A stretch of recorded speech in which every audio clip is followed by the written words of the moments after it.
bagi melestarikan nilai patriotisme kepada negara, hadirin dipersilakan untuk berdiri bagi bersama-sama menyanyikan lagu negaraku dan biruannya.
Insan Tuhan membara langit biru mencari ilmu, berteman kebudimanan, bina nusa bina dunia sejahtera. Uni utama ibu yang tercinta, kami doa lanjut usia bahagia. Kami janji hormati pesanmu, ilmu budi dan bakti. Kami anak alam insan Tuhan, membara langit biru mencari ilmu, berteman kebudimanan, bina nusa bina dunia sejahtera. Uni utama ibu yang tercinta, kami doa lanjut usia bahagia. Kami janji hormati pesanmu, ilmu budi dan bakti, ilmu budi dan bakti.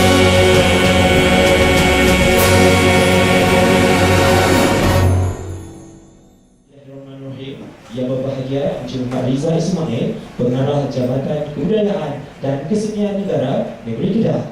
Yang dihormati Encik Huzaidi Haji Hussein, Pengarah Pusat Budaya dan Seni Universiti Utara Malaysia. Yang berbahagia Datin Paduka Datuk Dr. Hajah Rana Adam, Pengarah Pusat Kajian Institusi Raja Malaysia Universiti Malaysia Perlis. Encik Samsul Bahar Abdul Rani, Pengerusi Gabungan Pelajar-Pelajar Melayu Semenanjung, staf-staf Pusat Budaya dan Seni, barisan jawatankuasa dan para peserta yang dimuliakan sekalian.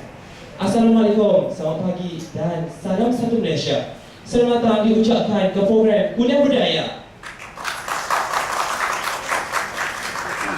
Setinggi-tinggi kesyukuran dipanjatkan kehadirat ilahi kerana dengan limpah kurnianya pada pagi ini dapat kita berkumpul di auditorium Pusat Kegiatan Pelajar Universiti Utara Malaysia.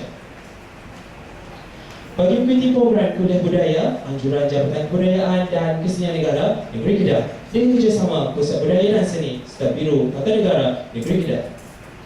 Program ini akan membincangkan tajuk pelbagaian budaya sebagai alat penyatuan bangsa Malaysia yang bakal memberikan peluang kepada peserta mendalami keunikan seni budaya satu Malaysia menerusi diskusi keilmuan. Budaya ini bertujuan untuk meningkatkan silaturahim, perpaduan dan kerjasama dalam kalangan ahli badan bukan kerajaan, penggiat seni dan para pelajar institusi pengajian tinggi. Baiklah, bagi menikmati perjalanan program pada pagi ini, kami mempersilakan Saudara Muhammad Rusdi, jurusan Pendidikan dengan Perkawanan, untuk menertai bacaan doa. Dengan segala hormatnya, dipersilakan.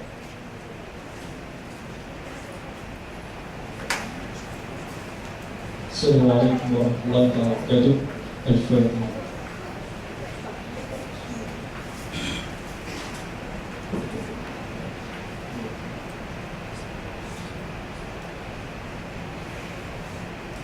أعوذ بالله من الشيطان الرجيم. بسم الله الرحمن الرحيم. الحمد لله رب العالمين حمدا شاكرا حمدا حامدا حمدا يوافي نعمه ويكافئ مزيدا. يا ربنا لك الحمد كما ينبغي لجلال وجهك الكريم وعظيم سلطانك. اللهم ارحمنا بالقرآن العظيم واجعله لنا إماما ونورا وهدى ورحمة. اللهم ذكرنا منه ما نسينا وعلمنا منه ما جهلنا وارزقنا تلاوته آناء الليل وأطراف النهار واجعله لنا حجة يا رب العالمين. اللهم فقهنا في الدين وعلمنا التأويل واجعلنا من عبادك الصالحين. اللهم ارزقنا فهم النبيين وحفظ المرسلين وإلهام الملائكة المقربين وحسن أولئك رفيقا يا أرحم الراحمين. اللهم اجعلنا من الناجحين والفائزين والمتفوقين في الدين في الامتحانات في الدنيا والآخرة، ولا تجعلنا من الراسبين والخاسرين في الدين في الامتحانات في الدنيا والآخرة. اللهم إنا نجعلك في نحور أعدائنا ونعوذ بك من شرورهم. اللهم بدل شملهم وفرق جاءهم وشتت كلمتهم وزلزل أقدامهم وسلط عليهم كبا من كلابك يا قهار يا جبار يا منتقم. يا الله يا الله يا الله. اللهم يا منزل الكتاب ويا مجري السحاب ويا هازم الأحزاب اهزمهم وانصرنا عليهم اهزمهم وانصرنا عليهم اهزمهم وانصرنا عليهم. اللهم إنك تعلم أن هذه القلوب قد اجتمعت على محبتك ولتقت على طاعتك وتوحدت على دعوتك وتعاهدت على نصرة شريعتك فوثق اللهم رابطتها وأجمدها وانها سبلها واملأها بنورك الذي لا يقوم واشرح صدورها بخير الإيمان بك. اللهم اغفر لنا ذنوبنا ولوالدينا وارحمنا كما ربينا صغيرا ولجميع المسلمين والمسلمات والمؤمنين والمؤمنات الأحياء منهم والأموات. ربنا آتنا في الدنيا حسنة وفي الآخرة حسنة وقنا عذاب النار. وصلى الله على سيدنا محمد وعلى آله وصحبه وسلم والحمد لله رب العالمين.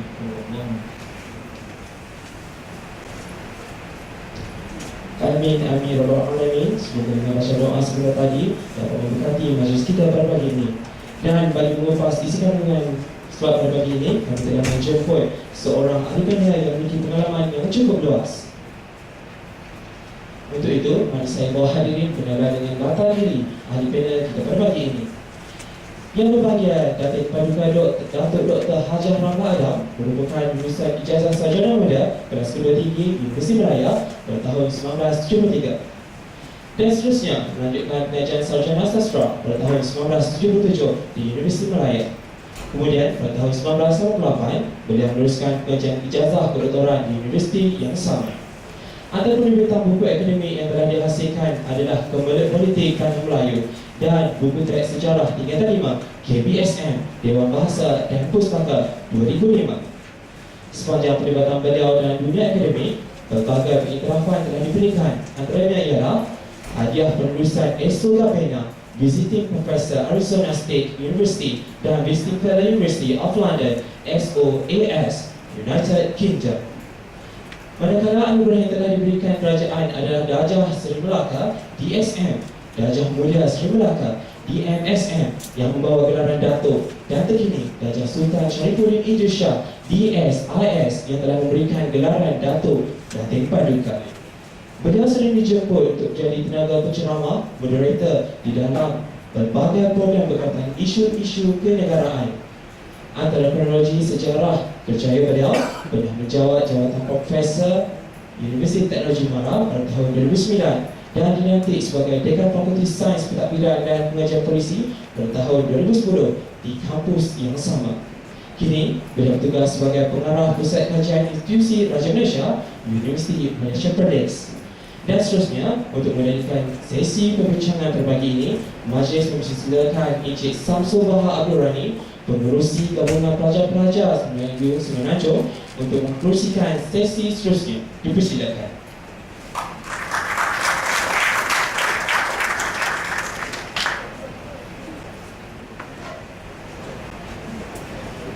Bismillahirrahmanirrahim. Assalamualaikum warahmatullahi wabarakatuh. Alhamdulillahirabbil alamin. Wassalatu wassalamu ala asyrofil anbiya wal mursalin wa ala alihi wa sahbihi wa man tabi'ahum bi ihsanin ila yaumiddin. Rabbi shrah li sadri wa yassir li amri wahlul 'uqdatam min lisani yafqahu qawli. Yang saya hormati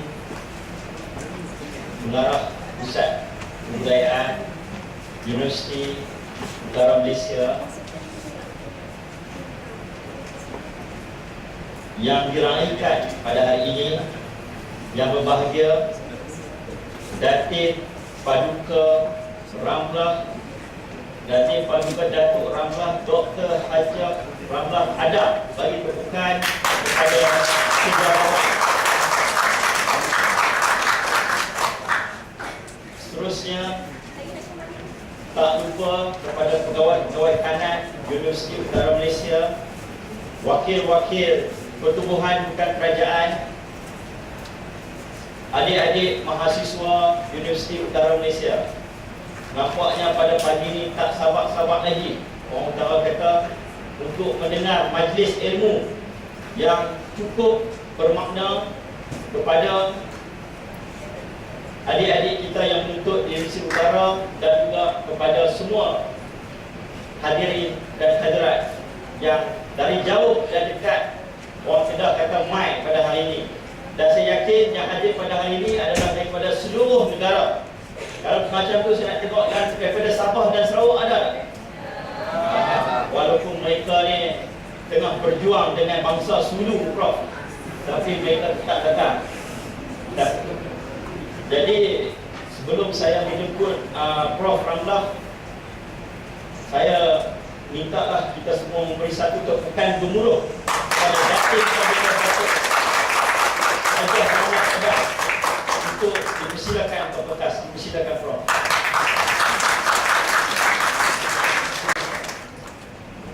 Ini dia Profesor Ramlah Adam.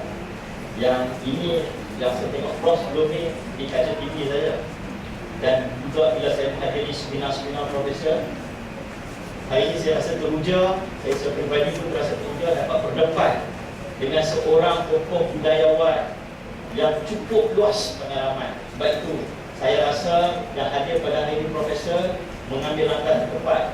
Saya tadi main daripada Alustar, tak jauh, 3 jam. Rumah saya tepi lapangan terbang, tepi lapangan terbang, depan rumah bekas Perdana Menteri Dr. Mahathir Mohamad.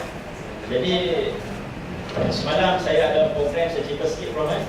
Semalam saya ada program dengan 2 hari sudah Datuk Paduka Mukhlis Tun Mahathir telah merasmikan Kompleks Pemikir Melayu Kedah, iaitu Ibu Pejabat Gabungan Pelajar Melayu Semenanjung di Kedah di Alustar. Jadi hari ini, program pada hari ini cukup bermakna kerana tajuk yang diberi pada kita pada hari ini adalah kepelbagaian budaya sebagai alat penyatuan bangsa Malaysia. Sungguh tepat tajuk yang dipilih oleh pihak penganjur. Satu tepukan untuk pihak penganjur. Dalam suasana negara pada hari ini, tuan-tuan dan puan-puan, dari segi cabarannya, apa yang berlaku di dalam dan luar negara, pihak penganjur telah memilih satu tajuk yang bagi saya cukup signifikan dengan perkembangan semasa.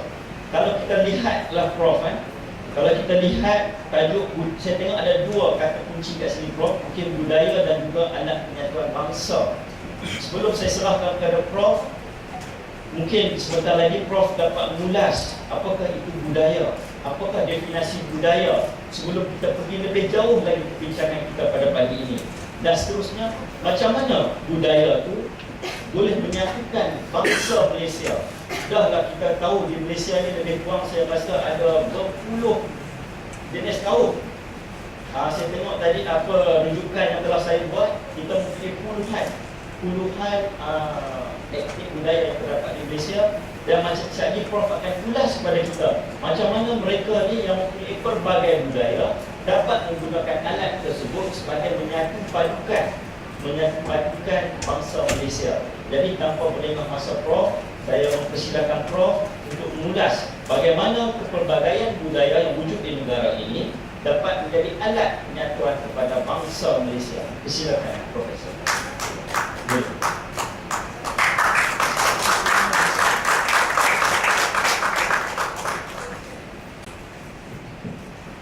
Bismillahirrahmanirrahim. Assalamualaikum warahmatullahi wabarakatuh.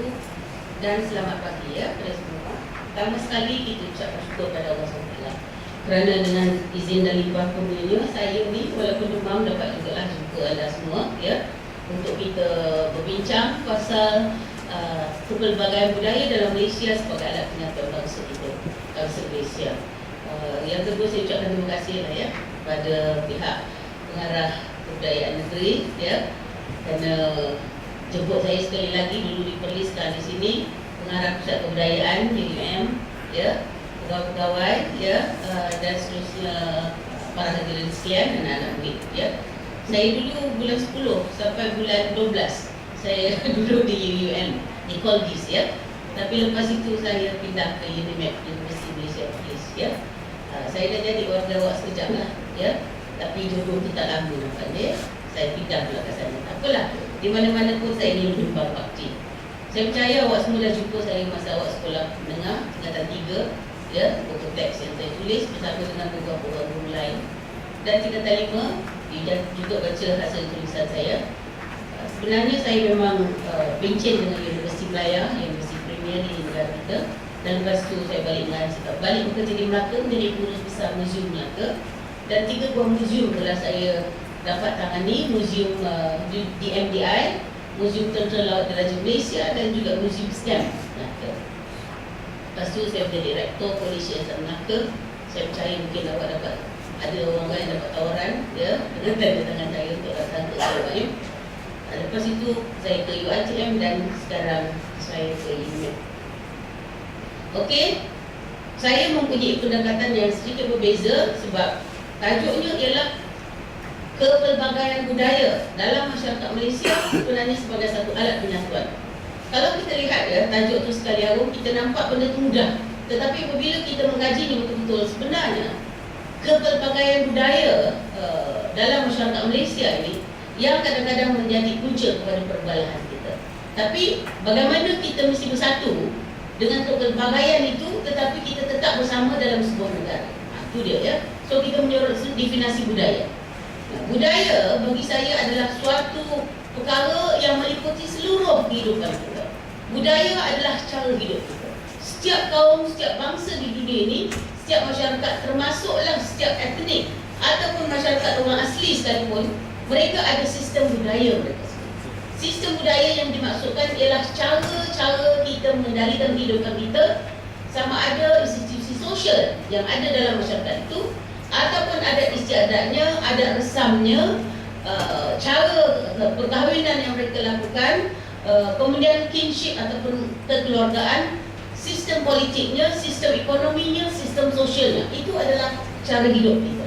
Misalnya kita ambil satu cara hidup orang asli misalnya, mereka tidak ada high culture, mereka hanya ada satu sistem budaya yang simple ya. Mereka bukan high culture. Dia macam ni, kalau sesuatu bangsa itu telah mencapai tamadun, maka dia mesti ada suatu budaya tinggi yang menjadi ikutan ataupun yang boleh membentuk masyarakat itu menjadi satu masyarakat yang kompleks ya, yang kompleks.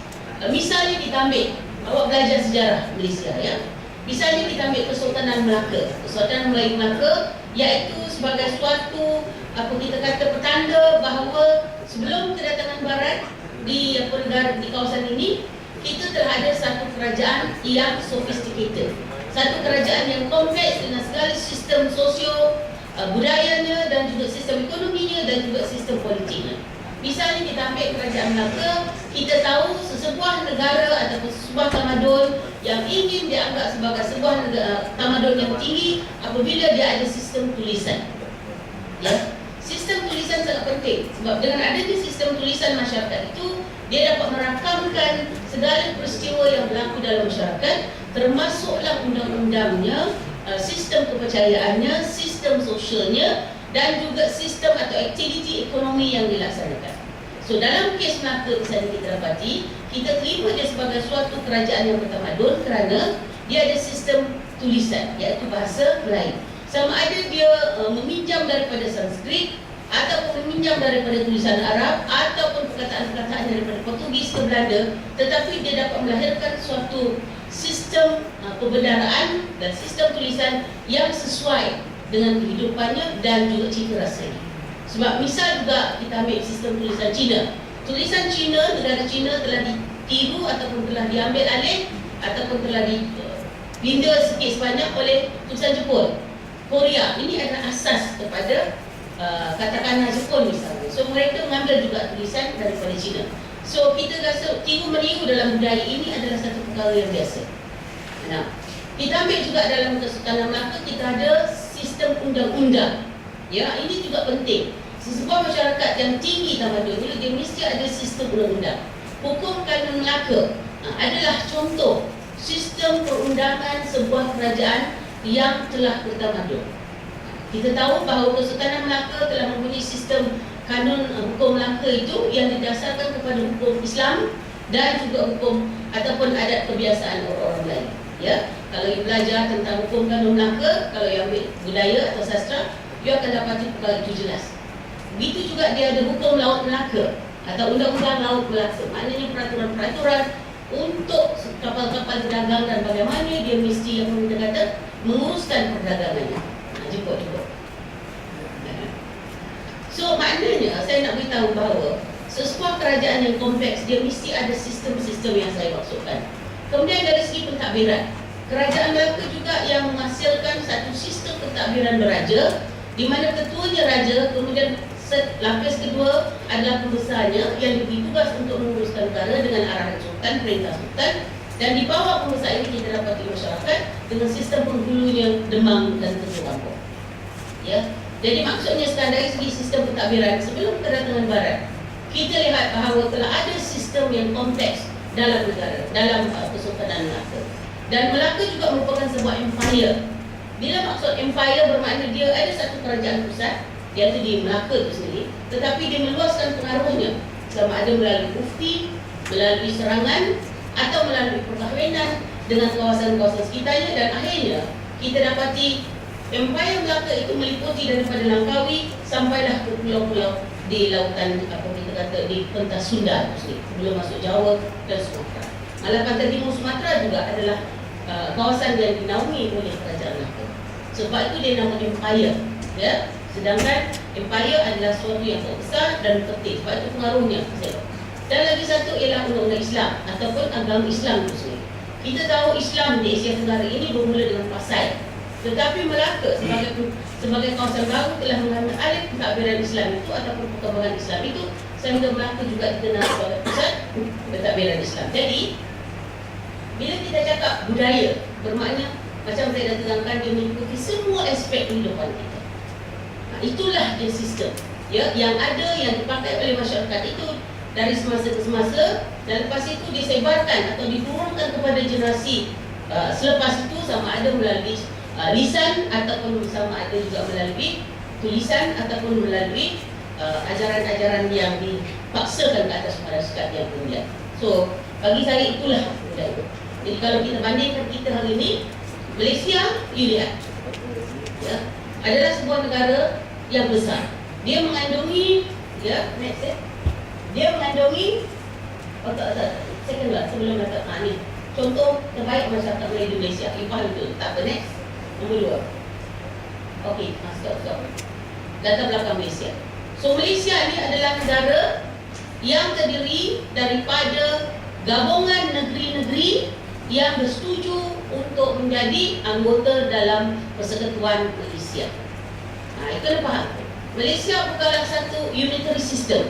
Malaysia bukan negara yang satu. Malaysia adalah terdiri daripada berbelas-belas negeri. Mula-mulanya itu 11. Lepas tu kita campur Singapura, Sabah dan Sarawak, dia jadi 13. Lepas tu Singapura keluar, kita create wilayah persekutuan, ya.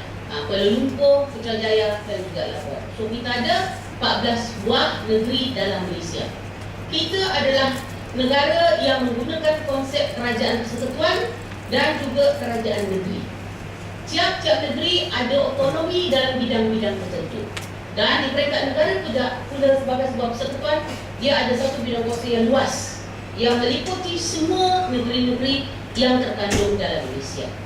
Dan kita ada dua level pentadbiran, iaitu peringkat negeri yang dipegang oleh undang-undang tubuh negeri dan peringkat persekutuan dipegang oleh undang-undang persekutuan. Atau dari segi perlembagaan, kita ada Perlembagaan Malaysia untuk persekutuan dan kita ada undang-undang tubuh negeri untuk negeri-negeri dalam Malaysia. So kita ada dua perkara di situ, ya. Sebab itu bila kita bercakap tentang Malaysia, dia bukan perkara yang mudah, ya. Kita kena faham tentang undang-undang tubuh negeri atau state constitution. At the same time kita juga kena faham tentang undang-undang persekutuan, perlembagaan persekutuan yang meliputi seluruh Malaysia. So dalam hal ini kita lihat bahawa Malaysia bukan satu negara kesatuan. Kita adalah negara persekutuan dengan kuasa bidang yang luas pada persekutuan, tetapi juga negeri ada kuasa-kuasa sekutu. Sebab itu bila awak baca surat khabar hari ini kan, awak akan dapati bahawa banyak isu, ya. Misalnya apa tu kita kata ADS, ya, ADS, ya. Negeri yang ditadbir oleh Parti Pakatan Rakyat tak mahu ADS. Orang dia kata ini bagi untung pada sebuah syarikat tertentu. Tapi bagi negeri yang dipegang oleh parti yang sama dengan persekutuan, dia buat ADS. So kita lalu dekat Perak, kita kena hati-hati. Sebab dia dah kata, ini kawasan zon, ya, ni kamera tangkap awak kalau awak laju. Tapi pergi kat Kedah, kita relax saja, tak ada apa-apa. Ya, so maknanya kita lihat ada dua sistem pentadbiran, pusat dan juga negeri. So ini yang akan menjadikan rakyat besok kalau diperintah pembangkang dan juga kerajaan ke, tak kira lah terbalik mana-mana pun, maka kita akan ada satu sistem yang membingungkan. Kita masuk kat Kedah, okey, relax, masuk Perak lain, masuk Selangor lain, masuk Negeri Sembilan lain, masuk Melaka lain, masuk Johor lain. So kita akan jadi orang-orang yang berfikir agak bercampur, so, ya. Itu dasar persekutuan, ya. Okey. Nah, Malaysia adalah negara bekas tanah jajahan takluk British, ya, dan juga bekas jajahan naungan British. Ini satu isu. Ada orang kata Malaysia tidak dijajah dan ada orang kata dijajah. Kita belajar semua kata kita dijajah, betul?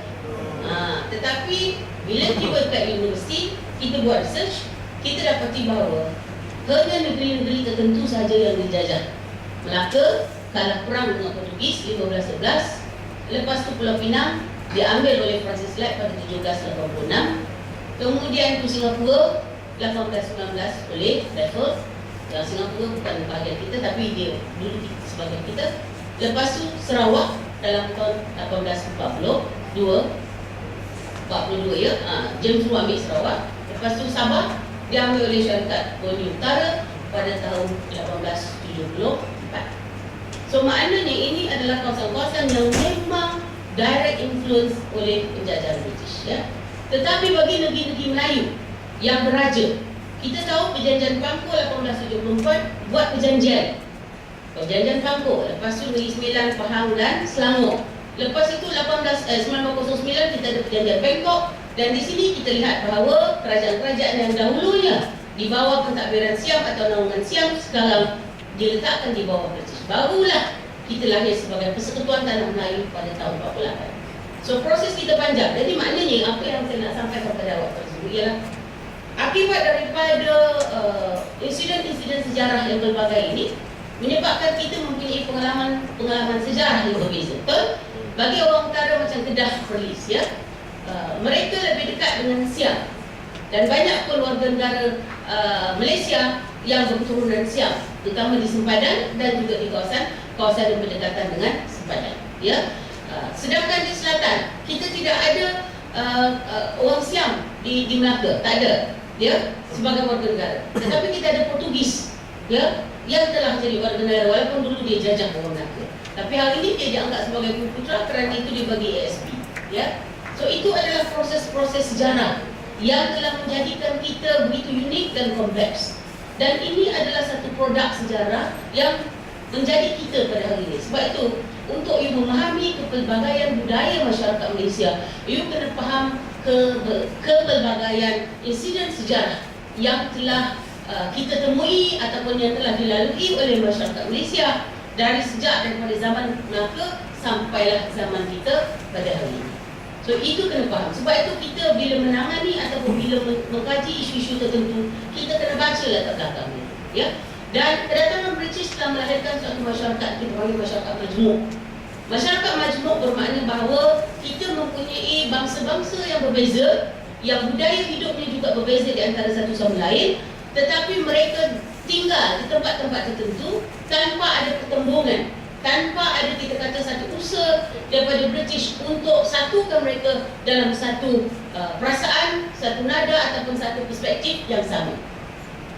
Malah British masa dia jajah kita atau masa dia duduk di negara ini, dia telah menjalankan dasar pecah dan perintah. Ya, ada orang Profesor KK tak setuju kata pecah dan perintah, tapi bagi saya lihat itu memang disengajakan oleh British. Misalnya, apabila British datang ke tanah Melayu, dia ke negeri-negeri Melayu, dia tidak mengusik sistem adat istiadat dan juga agama Islam itu sendiri. Dia biarkan perkara-perkara itu di dalam tanggungan raja-raja Melayu. Dan dia juga tidak mengacau setting masyarakat Melayu itu ya dengan perkara-perkara baru, terutamanya agama Kristian dipaksakan ke atas orang Melayu. Tidak. Dia biarkan masyarakat Melayu dengan rajanya duduk di luar bandar. Malah bandar-bandar diraja macam Kelang di Selangor kan, atau di Perak Kuala Kangsar kan, ataupun di Negeri Sembilan Seri Menanti. Dia tak kacau, British tak kacau. Dia biarkan dalam keadaan yang sedia ada. Maknanya dia tidak ada suatu konfrontasi dengan penduduk tempatan.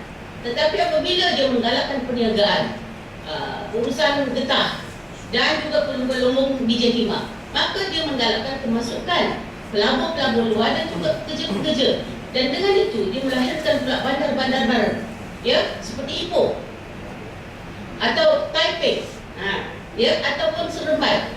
Kalau Seri Menanti dulu kerajaan Melayunya berpusat di Seri Menanti, tetapi di bawah British dia berpusat di Seremban. Betul kan? Kalau di Perak dulu Kuala Kangsar, di Sayong belanja di sepanjang Sungai Perak itu kerajaannya buat kerajaan penempatan. Tapi masa British dibenarnya Taipei, benarnya Ipoh, Kelian Bawah dan macam-macam. Begitu juga di Pahang dulu Istana Raja dan masyarakat pentadbirannya di Pekan Pahang, masuk dalam Sungai Pahang jauh bukan. Tetapi bila British datang, Kuantan dibuka. Di situlah dia letakkan sistem bank, di situlah juga dibuka kedai-kedai, dan di situlah juga segala macam sistem untuk menyokong pemodernan yang dibuat, seperti sistem sekolah pendidikan Inggeris, pejabat-pejabat kerajaan kan, dan juga pelbagai perkara diletakkan di Kuantan. So Pekan tinggal sebagai tempat istana semayam Raja Pahang dan juga orang Melayu yang meneruskan kehidupannya macam itu. Nampak? So it's divide and rule. You see? Lepas itu, British juga mempunyai satu dasar yang sangat jelas. Kalau lihat dalam sistem ekonomi, baca buku-buku tentang sejarah ekonomi, you akan dapati bahawa dia tidak membenarkan ladang-ladang besar dimiliki oleh orang tempatan. Orang Melayu hanya boleh duduk di ladang yang kurang daripada 100 ekar. Sebab itu orang Melayu dipanggil sebagai pekebun kecil. Sampai hari ini pun dinamakan pekebun kecil. Sejak zaman British, ladang-ladang besar dibuka pada syarikat-syarikat besar yang mempunyai ratus-ratus hektar, dan mereka ini boleh beroperasi dengan kelebihan-kelebihan undang-undang yang dijaga oleh British. So maknanya memang sengaja British design atau corakkan perkara itu mengikut kehendak eksploitasi ekonomi, ya, bahawa tanah Melayu pada masa itu dengan subur tanahnya, ya, boleh tanam getah, dan dengan lombongnya yang bagus, biji timah boleh dikorek, dikeluarkan. Tetapi kawasan ini berlaku di kawasan-kawasan yang tidak ada penempatan masyarakat pribumi. Ya, jadi dengan itu bila lahirnya bandar-bandar, maka kita dapati penempatan di bandar pun berlaku, dan dengan itu kita dapati hanya orang yang berniaga atau orang yang mengurus dengan perdagangan yang duduk di bandar. Dan orang Melayu duduk di luar bandar. Nah, bagi masyarakat India, ya, dia ada banyak jenis. Orang India ni bukan satu, pun banyak juga etnik, ya. Yang misalnya India Selatan, bila dia buka lombong, bila buka ladang getah, dia mengambil orang-orang daripada India Selatan untuk dijadikan pekerja di ladang-ladang tersebut. So kita dapati estate-estate kebanyakannya dihuni oleh satu kumpulan orang India. Tetapi yang kita untuk menjadi polis, pegawai kerajaan dan sebagainya, yang itu dipanggil orang India Utara, ya, yang pakai apa kita kata orang Sikh, orang Punjabi, ya, orang Gujarat untuk buka bisnes dan jadi polis dan juga pegawai tabik dan juga guru-guru di sekolah. So nampak tak? Ya, begitu juga orang Ceylon atau Sri Lanka. Mereka dipanggil untuk menjadi kerani-kerani, ya, di pejabat-pejabat British sebab mereka lebih dahulu dijajah oleh British. So mereka dah pandai bahasa Inggeris, so senang British mempunyai pegawai atau kerani-kerani yang boleh bercakap bahasa Inggeris. Dan lagi satu dasar British pendidikan. Ini divide and rule. You ambil catatan dulu, ya. Sebab ini kuliah sejarah juga dan budaya. Sebab you mesti ingat, sejarah ini dia cover semua. Dia bukan hanya sejarah politik. Bukan sejarah pasal James Cook dibunuh ke, ambil Sarawak ke, atau Bush dibunuh ke, tidak. Dia cover semua sekali. Ekonomi, sosial, budaya, bahasa, sastra. Dia cover semua sejarah. Sebab itu bila kita cakap sejarah, kita kena lihat masyarakat pada masa dahulu dalam perspektif yang luas. So kita ambil misal soal pendidikan. Sebelum kedatangan British, kerajaan-kerajaan Melayu mengamalkan sistem pendidikan Islam. Ya, itu sangat jelas. Kita ada kita ada sekolah kita ada sekolah agama, kita ada kelas mengaji, kita ada tahfiz, tapi semua dibuat secara persendirian. Tapi di istana itulah sistem pendidikan. Mesti ingat, macam mana Sultan Melaka Nurul Islam, dia bermimpi bahawa dia dikatakan oleh Nabi Muhammad SAW, dan lepas tu besok pagi dia kena panggil muktim tu yang semayang tonggek dia kata dekat pantai tu untuk ajar dia pasal Islam. Maknanya istana lah yang lebih awal dapat pendidikan Islam. Lepas itu baru rakyat. Tapi soalnya itulah pendidikan Islam. So apabila British datang, sistem pendidikan Islam telah berumbi dalam masyarakat Melayu. Ya, tetapi British oleh kerana dia mahu bahawa sistem pendidikan Barat itu menjadi tradisi baru atau menjadi perkara baru, maka apa yang dia buat? Dia buat dasar divide and rule. Bagi orang Melayu, dia kenalkan sekolah Melayu. Apa dulu dia panggil sekolah tak? Dia ngajar daripada darjah 1 sampai darjah 4 atau darjah 5. Dia ngajar ABC 3M. Membaca, menulis dan mengira. Basic saja. Tidak ada sekolah menengah. Tidak ada langsung sekolah menengah. Habis saja darjah 4, budak-budak itu jadi nelayan balik, jadi panjat kelapa balik dan sebagainya. Sebab British dengan beritahu dasarnya tak mau bagi pendidikan kerana dia tidak mahu banyak orang yang berpendidikan tetapi tak ada kerja, dan ini akan menyebabkan social unrest ataupun akan menyebabkan perlawanan dengan British. Macam di India, dibaginya pendidikan Inggeris, banyak orang tak ada kerja, lepas itu jadi isu politik dan dia lawan balik British. So British tak mahu itu berlaku di tanah Melayu. So dia tak mahu bagi pelajaran tinggi, dia bagi sekolah rendah saja, sekolah Melayu. Kenapa ditanggung orang Melayu? Kerana orang Melayu lah dibuat perjanjian untuk apa kita kata masuk dan mentadbir negeri-negeri tersebut. Nah, bagi orang Cina, dia tidak kacau. Orang Cina membuat sekolahnya sendiri, ya, mengadakan sekolahnya sendiri dengan duit mereka dan juga dengan guru-guru dan silibus yang diambil terus daripada negara Cina. Ini sistem pendidikan Cina. Sistem pendidikan Cina terlalu kuat sehingga sampai hari ini kerajaan terima dia sebagai sekolah jenis kebangsaan. Sebab masyarakat Cina terlalu pentingkan ilmu dan mereka buat pendidikan walaupun tidak ada siapa tanggung. Sampai hari ini juga. Lepas tu kita tengok sekolah Cina ini kan besar-besar, cantik-cantik, kalah universiti dia punya bangunan. Ya. Nah, kita ambil pula pendidikan orang India. Di estate, buat sekolah rendah estate, itu terpulang pada majlis manager estate. So banyak yang tak buat sekolah elok adalah buat sekolah agama Islam sebagai agama dan kebebasan agama dibenarkan di dalam Malaysia. So you kena faham, kita sangat kompleks. Kita bukan suatu bangsa yang misalnya orang Cina, ya. Dia lahir Shi Huangdi. Pernah dengar cerita tu? Quran ke-14, dia satukan Cina. Kaum dia pun banyak, berperang tak habis. Tapi Shi Huangdi dengan kekerasan dia satukan Cina.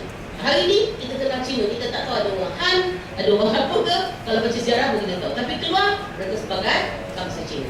Di Malaysia bila kita keluar, kita kata orang Malaysia. Apa sebab orang Malaysia banyak-banyak kala? Betul? Ini orang Malaysia ni, kita ada putih, ada coklat, ada gelap, ada kuning-kuning langsat. Inilah Malaysia. Understand tak? Inilah Malaysia. Muka dia tak sama, kulit dia tak sama, agama lagi lah tak sama. Jadi apa yang kita bina daripada zaman kepegelapan ialah perpaduan itu didasarkan kepada toleransi, hormat menghormati, bekerjasama, kongsi kuasa politik dalam negara ini kita kongsi. Lepas itu menghormati tata susila orang lain, budaya orang lain. So kita tak payah cemooh orang lain kerana kita memang hidup tak sama tetapi serupa. Serupanya ialah kita rakyat Malaysia itu yang serupa. Tak sama ni sebab kita tak sama kulit. Dan so saya harap kuliah ni you boleh pergi faham. Sebab budaya bagi saya tarian itu tak penting. Tetapi budaya hati kita, ya, budaya fikiran kita, bagaimana kita berfikir. It's a state of mind. Bagaimana keadaan fikiran kita melihat Malaysia. Bagi kita, adakah kita lihat ini satu kaum saja yang punya, atau dia dipunyai oleh semua kaum? Dan adakah satu daerah, satu kaum lebih kuat daripada yang lain, atau kita mahu satu keadaan yang sejahtera bagi semua kaum? Kita ada keadilan sosial untuk memastikan Malaysia sejahtera. Sebab kalau satu kaum terlalu kaya, orang lain miskin, dia akan jadi perompakan banyak. Dia akan bunuh orang yang kaya. Tapi kalau kerajaan itu berjaya menghasilkan satu suasana di mana kekayaan itu dirasa sama rata atau lebih kurang sama, maka semua orang akan nampak. Ya, bagi saya itulah yang penting untuk kita bina negara Malaysia. Sekian, terima kasih. So ada persoalan, kita terus. Okey, terima kasih Profesor Ramlah Adam. Tepukan yang gemuruh untuk Profesor. Sebelum kita ke sesi soal jawab Profesor, saya nak ingin buat kesimpulan sikit. Saya dapat merasakan bahang kehangatan sesi kita pada pagi ini dan nak masuk tengah hari. Jadi saya tengok tadi semuanya lambat panas. Sekarang ni saya dapat Cik Riza, Cik Huzaini pun dah, orang kata saya rasa mungkin mereka ada soalan sebentar lagi. Dan itu juga dengan adik-adik mahasiswa dan tuan-tuan dan perempuan. Apa yang boleh saya lihat, apa yang cuba Prof sampaikan tadi, Prof cuba untuk menyampaikan kepada kita bahawa sebenarnya kalau kita tengok daripada segi sejarah gugusan Melayu itu sendiri, rata-rata penduduk asal kita ni adalah pelaut ataupun nelayan. Sehinggalah British telah memecahkan gugusan-gugusan tadi yang terdiri pada Malaysia, Indonesia dan Brunei. Jadi ini adalah satu perkara yang telah dilakukan British sejak dahulu lagi. Kalau kita lihat Prof, sebab itulah wujudnya Selat Melaka. Dahulunya Stamford Raffles lah yang telah memecahkan kita ni. Pada Selat Melaka itu diwujudkan oleh Stamford Raffles. Kalau sebelum itu kita tak kenal dia sebagai Selat Melaka. Jadi saudara-saudari sekalian, saya rasa sebentar lagi sesi soal jawab setelah kita menunggu yang bahagia Profesor dan Dr. Zainal Khalil. Jadi ambillah kesempatan ini untuk bertanya soalan kepada Prof. Tanyalah apa soalannya saja Prof. Apa sahaja soalan. Tiada, inilah maksudnya ini adalah majlis ilmu. Jadi gunakanlah kesempatan ini untuk kita bertanya soalan. Kadang-kadang kita nak tanya soalan ni ada dua orang Prof. Kadang-kadang memang dia tak tahu jawapan. Memang dia nak betul-betul orang kata nak tahu jawapan ke Prof. Dan yang kedua, dia dah tahu dah sebenarnya. Saja dia nak tengok, dia nak pastikan apa yang dia tahu tu betul ataupun tidak. Jadi janganlah kita orang kata supaya sekali keluar pada dewan ni, jangan ada perasaan Allah mungkin tak tanya soalan tu. Jadi tanyalah sebarang soalan sementara kita menunggu ketibaan Profesor Dr. Zainal. Dipersilakan. Orang tadi yang siap. Ni bagi-bagi hari ni. Biar pelajar tanya, dia orang muda ni banyak soalan. Aku dah pandai dah. Assalamualaikum dan salam sejahtera. Nama saya Abu Sufyan bin Muhammad Saleh. Saya nak bertanya mengenai perlembagaan Malaysia. Seperti yang kita maklum, kita mempunyai artikel yang berkenaan dengan hak keistimewaan orang Melayu. Bagi orang Melayu, mungkin orang Melayu menganggap itu sebagai satu keistimewaan. Tapi mungkin untuk bangsa-bangsa lain, mereka menganggap benda itu macam ada unsur-unsur bias sedikit. Bagi pendapat Profesor, adakah hak istimewa orang Melayu itu merupakan satu kekangan ataupun masalah kepada pembentukan bangsa satu Malaysia? Sekian, terima kasih. Terima kasih, Abu Sufyan. Bagi saya, Perlembagaan Malaysia pasal 152. 153 minta maaf ya, 152 bahasa kebangsaan. Saya masa di Universiti Melayu tu saya mengajar sejarah perlembagaan. So mahirlah sikit ya, walaupun bukan seorang peguam. 153 tu disebut sebagai ialah kuasa yang di-Pertuan Agong untuk melahirkan kota-kota tertentu bagi orang Melayu dan Bumi Putra Sabah Sarawak dalam soal permit, lesen, perkhidmatan awam, latihan pendidikan, dan juga pameran-pameran pendidikan. Itu sebenarnya. So dia tak ada kata special protection. Kalau kita balik pada sejarah, pada tahun 1948, apabila British dan Raja-Raja Melayu membuat perjanjian persekutuan 1948. Ya. Saya selalu sebut perjanjian ini walaupun banyak profesor tak setuju. Bagi saya ini tak adil. Dari segi sejarah kita tak boleh pilih-pilih untuk kita sokong, ya. Ada profesor yang terlalu kuat politiknya sampai dia menafikan kepentingan sejarah. Bagi saya tidak. Saya lebih suka sebagai seorang profesional historian, ya. Seorang ahli sejarah yang membuat research dan lepas itu menulis berdasarkan pada dokumen. Sebab itu sejarah. Sejarah ni adalah sesuatu yang dibuktikan dengan penulisan. Apa bezanya, ni saya jauh sikit ya. Apa bezanya zaman prasejarah dengan sejarah? Prasejarah ialah zaman tidak ada tulisan. Sebab itu kita pakai arkeologi, kita gali dalam tanah tu, kita tengok orang tu skeleton tu dikebumikan macam mana. Ada yang bengkokkan kaki dia dekat dada ke, atau dia lurus ke, ya, dia ada manik-manik ke, ada apa tu kita bol-bol tu untuk ditinggalkan. Itu arkeologi, tidak ada tulisan. So kita buat andaian, membanding-bandingkan banyak site, tapi tulisan tak payah kita banding-bandingkan. Kita ambil je misalnya hukum kanun Melaka, dia adalah satu tulisan Jawi. Maka kita jumpa tu, kita kaji tulisan tu dan kita transkripkan dia dalam tulisan Bugis supaya orang boleh baca. So sejarah adalah sesuatu yang telah berlaku, ya, dan telah ada dokumen untuk menyokongnya. So bagi saya, perjanjian 1948 yang membentuk Persekutuan Tanah Melayu atau bahasa Inggeris Federation of Malaya adalah suatu perjanjian yang menggabungkan atau yang mengasaskan Malaysia itu sendiri. Ya, sebab bila kita buat persekutuan perlembagaan tahun 48 itu, semua negeri-negeri yang 9 negeri beraja itu tanda tangan bahawa dia nak masuk Persekutuan Tanah Melayu. Lepas tu negeri yang bawah British Resident Commissioner yang tanda tangan, Melaka dan Pulau Pinang, itu sahaja 11 puan negeri. Bila kita merdeka, Puan Raja Melayu juga yang tanda tangan untuk buat perjanjian merdeka 1957. Bukan rakyat, Raja-Raja Melayu dan British. Sebab itu raja kita tak pernah hilang di atas takhta. Raja Melayu itu tak pernah dibuang oleh rakyatnya, oleh British daripada atas takhtanya. Memang milenial, Raja Melayu telah ditiadakan oleh British. Tapi rakyat Melayu dan juga Raja Melayu masa itu protes milenial dengan letakkan semula rajanya di atas takhta. Sejak itu sampai hari ini, raja kita tak pernah turun takhta dan konsepnya ialah raja berperlembagaan Malaysia. Sebab itu kita ada yang Dr. Nagong sebagai ketua negara. Ketua negara dulu yang mengambil Dr. Nagong. Ketua pentadbiran negara baru Perdana Menteri. Beza tak? Perdana Menteri kita pilih 5 tahun sekali, ni nak pilihan raya 13. Kita pilih siapa yang menang, mereka akan pilih seorang untuk dicadangkan sebagai Perdana Menteri. Tetapi yang melantik Perdana Menteri adalah Agong. Pemilihan untuk menjadi Agong bukan pilihan kita. Majlis Raja-Raja Melayu yang bersidang. Habis saja 5 tahun, kita Sultan Kedah sekarang menjadi yang Dr. Nagong ke-14. Dia baru naik tahun lepas tu kan? Habis 5 tahun, maka Majlis Raja-Raja akan bersidang lantik yang baru. Rakyat tidak ada kuasa lantik yang Dr. Nagong. Tidak ada kuasa untuk lantik Raja-Raja di negeri.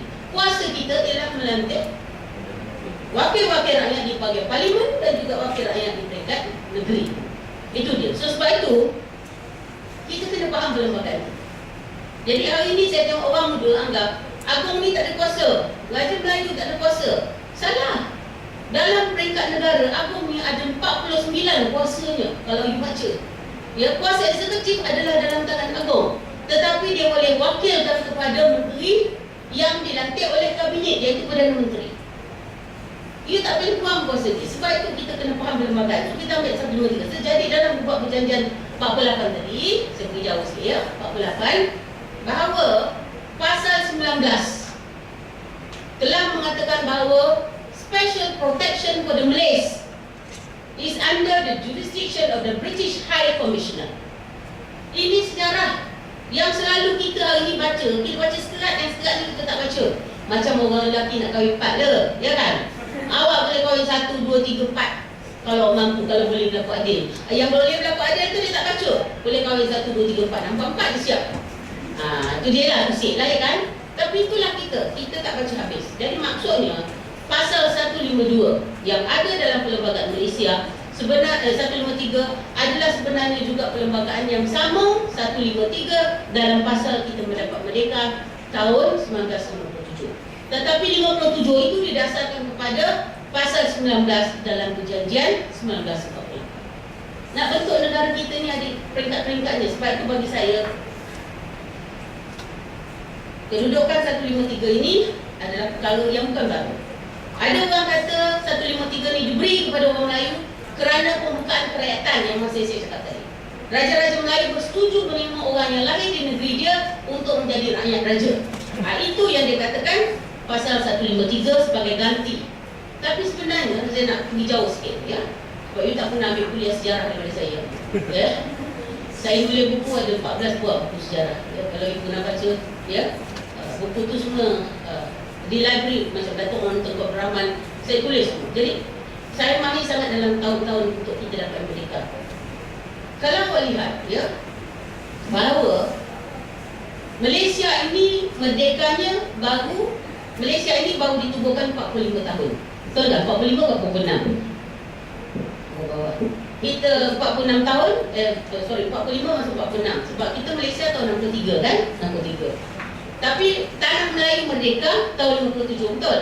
Sebab tu orang Sabah Sarawak tak setuju kita sambut Hari Merdeka sebab mereka lambat lagi merdeka. Mereka merdeka tahun 63 bila bentuk Malaysia dia merdeka dulu, lepas tu dia masuk Malaysia. Tapi bagi tanah Melayu, Persekutuan Tanah Melayu, kita merdeka dah 55 tahun. So maknanya 153 punya kedudukan ni dah berlaku sejak tahun 1948. Ya, 48. Tahun 57 lepas tu kita bentuk Malaysia tahun 63. Dia terus saja. Jadi bagi saya, ini adalah suatu perkara yang telah diberikan oleh British ya, semasa sebelum kita merdeka tahun 48. Dan British memberi ini kerana Raja-Raja Melayu membuka kewarganegaraannya kepada orang-orang lain yang telah lahir di negeri-negeri tersebut ya, untuk menjadi rakyat raja. Sebab apa dia mesti jadi rakyat raja? Ya. Pertama sekali, kalau dia melakukan kesalahan, jenayah, kita tak boleh charge dia. Kalau dia bukan orang Perak misalnya, katalah dia bunuh seorang rakyat, seorang orang Perak dibunuh, tangkap dia, tengok dia punya IC atau tengok dia punya kerakyatan, dia bukan orang Perak, rupanya dia orang Johor. Masa tu tak ada extradition, dia tak boleh hantar balik ke Johor. Banyak duitnya, takut dia lari tengah jalan, bukan banyak lagi masa tu kan. So terpaksa diberi warga negara Perak. Betul, ini berlaku dalam sejarah. Misal seorang orang Cina yang bekerja di Ladang Gambir di Johor, dia bergaduh dengan kawan dia dan dia bunuh kawan dia. Jadi sekarang dia tak boleh di-charge sebab dia rakyat Cina. So kita kena bagi dia rakyat Johor. Maka Sultan Johor tahun 1935 bagi dia kewarganegaraan Johor, warga negara Johor, barulah dia boleh diadili di Johor.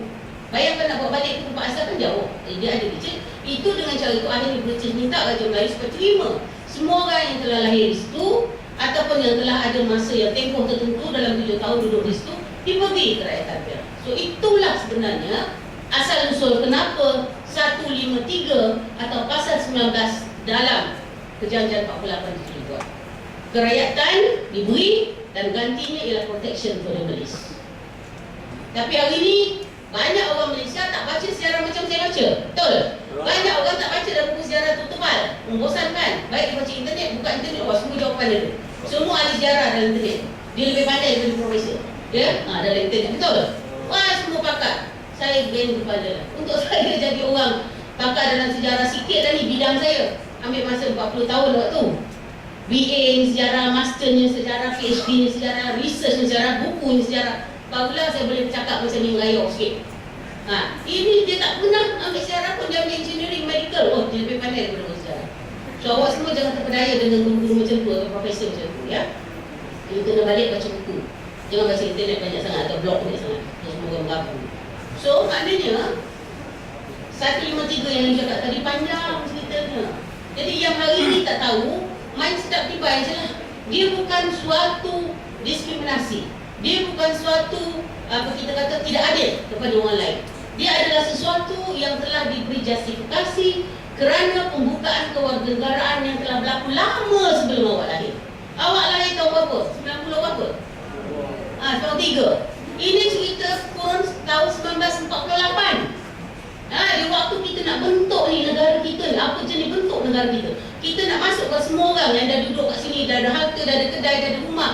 Takkan nak hantar keluar ke ataupun nak suruh keluar, tak boleh. Kita jadikan dia rakyat. Tapi sebagai ganti, diberi perlindungan kepada orang Melayu yang memang duduk luar bandar. Duduk di belakang buku paya-paya tu. Sebab mereka miskin dari segi duit, ekonomi dan juga pendidikan. Macam saya cerita tadi, pendidikan di kampung, dia bagi darjah 5, lepas tu tak boleh sekolah menengah. Kalau nak masuk menengah, kena hantar ke sekolah Kristian. Ibu bapa takut anak jadi Kristian, tak ada ke sekolah. Sudah, bila nak pakai pegawai kerajaan atau kerani pun, terpaksalah ambil wang salon, ya import orang daripada luar. Itu sebab Raja Chulan, kena dengan nama Raja Chulan, akhirnya buat macam-macam perkara. Ini sejarah panjang lah. Itu sebab awak orang muda, ya, kalau tak tahu baca, ya, kalau tak tahu tanya. Jangan tanya orang tak tahu, tanya orang yang tahu macam saya. Kita buka buku balik. Sebab itu ilmu ni sangat penting. Ya, orang engineering misalnya, rasa dia hebat di engineering, tapi engineering adalah suatu teknologi peralatan yang kita buat untuk kuasa manusia, tetapi jiwa kita siapa kita nak bagi makan? Dengan apa kita nak?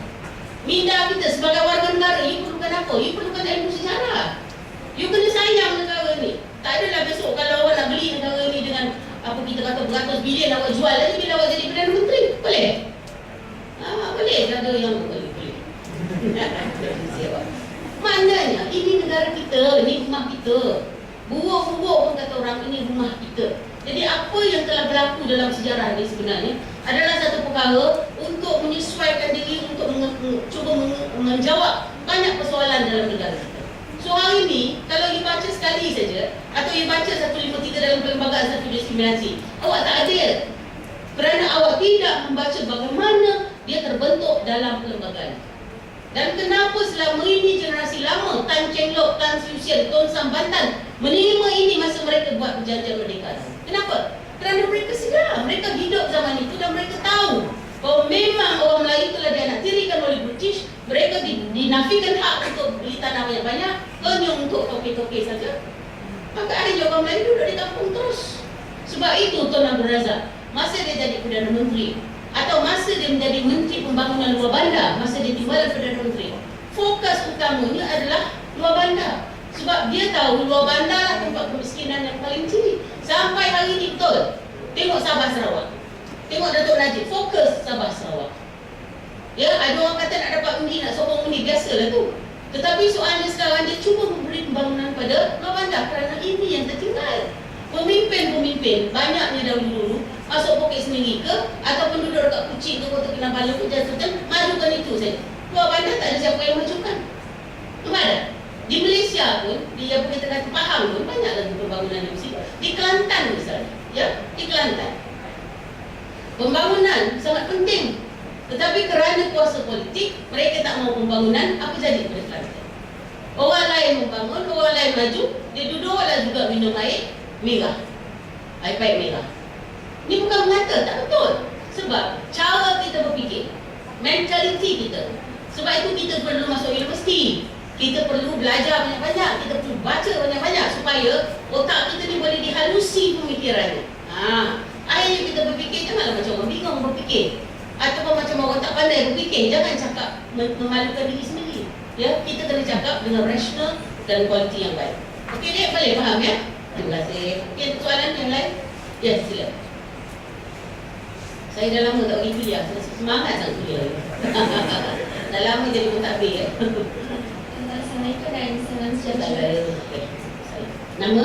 Nur Syahwani binti Abu Bakar. Nur Syahwani, panggil Nur je lah ya. Saya nak tanya, adakah Malaysia mampu menjadi sebuah negara bangsa? Mampu. Dan apakah cara langkah? Okey, terima kasih. Soalan yang berat dan besar dan bagus ya. Soalan pendek tapi sangat berat ya. Bagi saya, Malaysia mampu menjadi sebuah negara bangsa. Apa maksud negara bangsa? Dan apa maksud bangsa Malaysia? Ada dalam tulisan saya tak terang. Negara bangsa adalah satu konsep moden yang kita ambil daripada barat yang telah mengenalkannya dalam turun ke-17 ya. Maksud negara bangsa ialah negara itu terbentuk, tercipta hasil daripada perjuangan kebangsaan atau perjuangan bangsa itu yang mahu melahirkan diri sebagai satu negara yang mengamalkan self-determination, penentuan hala tuju. Negara itu ditentukan oleh bangsa itu. Sebab itu, kalau kita lihat negara-negara yang dijajah macam Asia Tenggara ni kan, macam Burma misalnya, self-determination rakyat Burma itu yang menyebabkan British terpaksa memberi kemerdekaan. Begitu juga dengan India. Seluruh benua India itu dijajah oleh British pada kurun ke-17 sampailah kurun ke-18 ya. 17, 18, 19 pun dia masih jajah. India itu besar tau, kontinen ataupun satu benua yang besar. Kalau bandingkan kita nasional ni, kalau dalam peta kan Malaysia kan kecil je kan. Nasib Pulau Borneo besar, pun nampak juga dapat Sarawak. Kalau ikut Semenanjung kecil saja kan. So maknanya British kena kalahkan semua sistem kerajaan, institusi raja di India, betul kan? Barulah dia dapat sebuah republik macam hari ini. Nah, apabila British jajah India, mereka semua mau kemerdekaan. So rakyat ni sekarang bergerak menyoalkan penjajahan British, ketidakadilan British dan sebagainya. Akhirnya ini yang kita panggil sebagai satu proses self-determination. Kita determine diri sendiri ke mana kita nak pergi. So apabila rakyat itu bergerak dan bergabung sebagai suatu organisasi ataupun sebagai satu kumpulan besar, walaupun dia mungkin berbagai elemen lain, tetapi matlamat dia sama, nak jatuhkan British, nak menegakkan pentadbiran sendiri.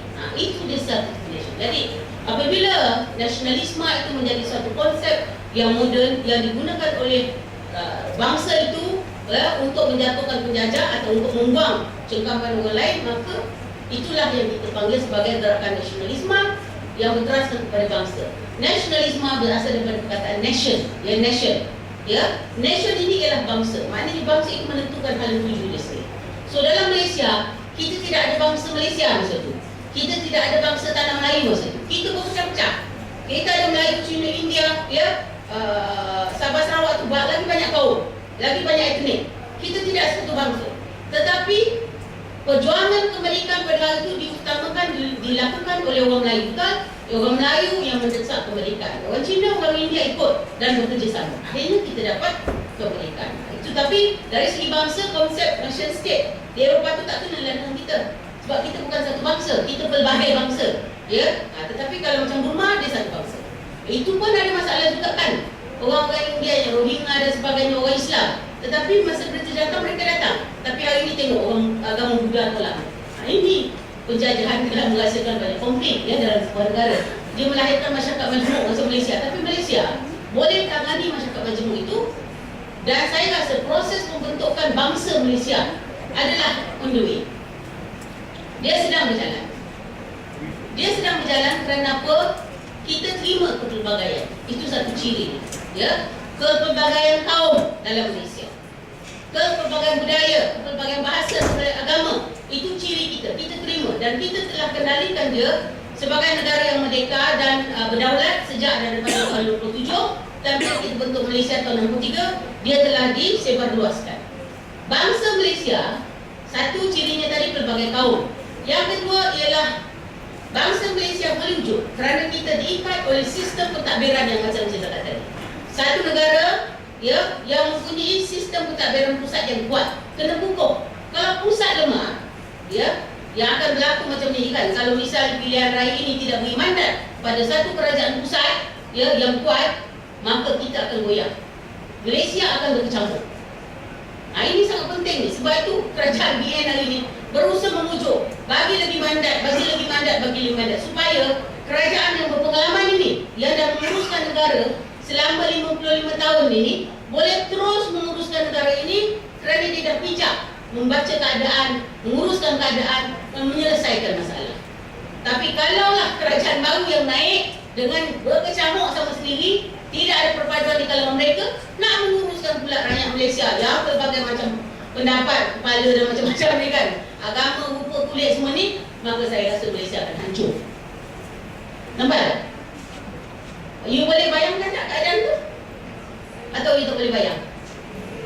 Boleh. Saya dah mengantuk, dah banyak sangat dengan cakap saya. You bayangkan? Sebab itu, you mesti ingat rationality kepala kita, kewarasan berfikir itu penting. Sebab kalau kita pakai emosi, memang kita nak semua. Saya seorang tak semua sekali nak jadi Perdana Menteri lah, nak tu, nak ni sebagainya. Orang lain tak payah. Memang itu sifat tamak manusia. Tetapi bila kita berorganisasi, ya, seperti macam sebuah universiti ni, awak kena ikut peraturan universiti. Walaupun awak tak suka. Sebab awak pelajar universiti. Ya ini koko kan, dia ada markah. You kena datang. Jangan tak peduli lah. You hilang markah, jangan marah orang. So maknanya you kena adjust diri. Sesuaikan diri you supaya you boleh hidup seharmoni dengan orang-orang lain. Sebab itu peraturan, perundangan, penerimaan kepada peraturan perundangan itu sangat penting. So pembinaan bangsa Malaysia boleh berlaku jika semua warga negara Malaysia bersetuju untuk membinanya. Tetapi kalaulah Majoritinya tak setuju untuk bina bangsa Malaysia, dia nak satu kaum saja yang menguasai semua, maka kita akan berubah. Tetapi mesti ingat, dia pun belum tentu duduk di atas selama-lama kerana orang lain akan cuba jatuhkan. So kita akan sentiasa macam ketam ya. Banyak ada tembok seorang turun, banyak tembok turun. So kita tidak akan aman. Faham tak? Awak tak akan duduk dalam bilik kuliah dia semua kena bom. Ya, you tengok macam orang lain datang kampung ke Tanduo, ya, kampung Tanduo. You tahu tak, pengasas kepada kerajaan Sulu itu adalah orang Minangkabau tahu. Sebab tu nama kampung tu kampung Tanduo. Bukan Tanduk, Tanduo. Ya, orang Bugis Sembilan tu orang Minang tu. So, bila dia balik malam tadi kita tengok news kan, kita tengok news saya tak tahulah. Tengok news, habis rumah kena bakar, habis rumah hilang. Itu huru-hara. Itu huru-hara. Jadi awak nak balik besok, tiba-tiba awak balik rumah mak tak ada, bapak tak ada. Nak rumah itu tak kemana hilang, kena tembak dengan komunis dengan siapa, besok Mesir tu. Itulah Malaysia. Malaysia ni sebenarnya rumah kita. Tahu tak? Ni rumah kita. Kemana pun kita pergi, sejauh mana kalau awak duduk Amerika, you minat Amerika duduk 10 tahun, tapi you mesti nak balik sini juga. Dah tua pun nak balik mati kat sini. Macam apa saya pakai, dia seorang pejuang komunis. Ada orang kata dia bukan komunis, dia memang komunis. Duduk sana, Musa Ahmad, Presiden Parti Komunis Indonesia, Malaysia, Melaya, Parti Komunis Melaya, Presiden. Duduk Cina. Bila dah punah balik sini. Jinping, ya, dah balik sini. Ini tanah tumpah darah. Bila kita lahir, kita keluar bersama darah mak. Tahu tak? Walaupun dia jatuh atas kain, dia kalau dibiar atas tanah, dia jatuh ke tanah, tahu? Tapi kain itu kemudian dibasuh air, dia turun ke tanah. Nampak? Itu maknanya ini negara. Faham tak saya punya analogi? Jangan tak silap. Terlalu faham kan saya bilang. Tapi ada yang senyap, asal, macam ya, jangan gitu. Kita jangan prejudis. Sebab Malaysia ni memang banyak prasangka. Tetapi kalau nak hidup aman, jangan ada prasangka. Macam kita juga, kalau nak susah, kalau tak nak susah, jangan fikir masalah banyak. Ya, dia tak kenal kat kita ke, tak nak cakap dengan kita, biar tak apa. Ya, kita ada orang lain. Cara kita berfikir. Lepas tu, rakyat Malaysia kena ada pemikiran yang mantap. Okey, ada soalan? Okey, jawab tadi. Soalan tadi boleh saya jawab? Okey, terima kasih. Ada apa lagi soalan? Silakan. Ya, silakan. Masalah. Yang pertama pada penerapan progresif dengan penggunaan satuan-satuan yang ada merasakan kebenaran kaum dapat menjadi batu penghalang besar dalam hadapan bangsa ini. Yang kedua, saya risau dengan pihak yang adakah satu peruntukan dalam perlembagaan Malaysia atau kontrak sosial yang dilakukan oleh pemimpin-pemimpin sebelumnya yang menyatakan dengan sejelas-jelasnya bahawa Perdana Menteri hanya boleh datang daripada kaum lain. Adakah mungkin Perdana Menteri itu boleh datang daripada kaum Cina atau India? Yang ketiga, adakah buku teks di Malaysia ini ditulis atau diciptakan bagi menjaga kepentingan satu pihak saja? Apa yang saya dapati, contohnya Dr. Burhanuddin Halil, Malaysia Baru, Mahindra, mereka berteraskan parti pangkat. Jadi sebab itu semangat yang mereka nyatakan cuba disembunyikan, disembunyikan. Adakah unsur itu mungkin dalam cerita dari sekian? Okey, saya nak jawab soalan nombor 3 dulu. You baca tak buku teks? Masa you baca tu, you faham tak?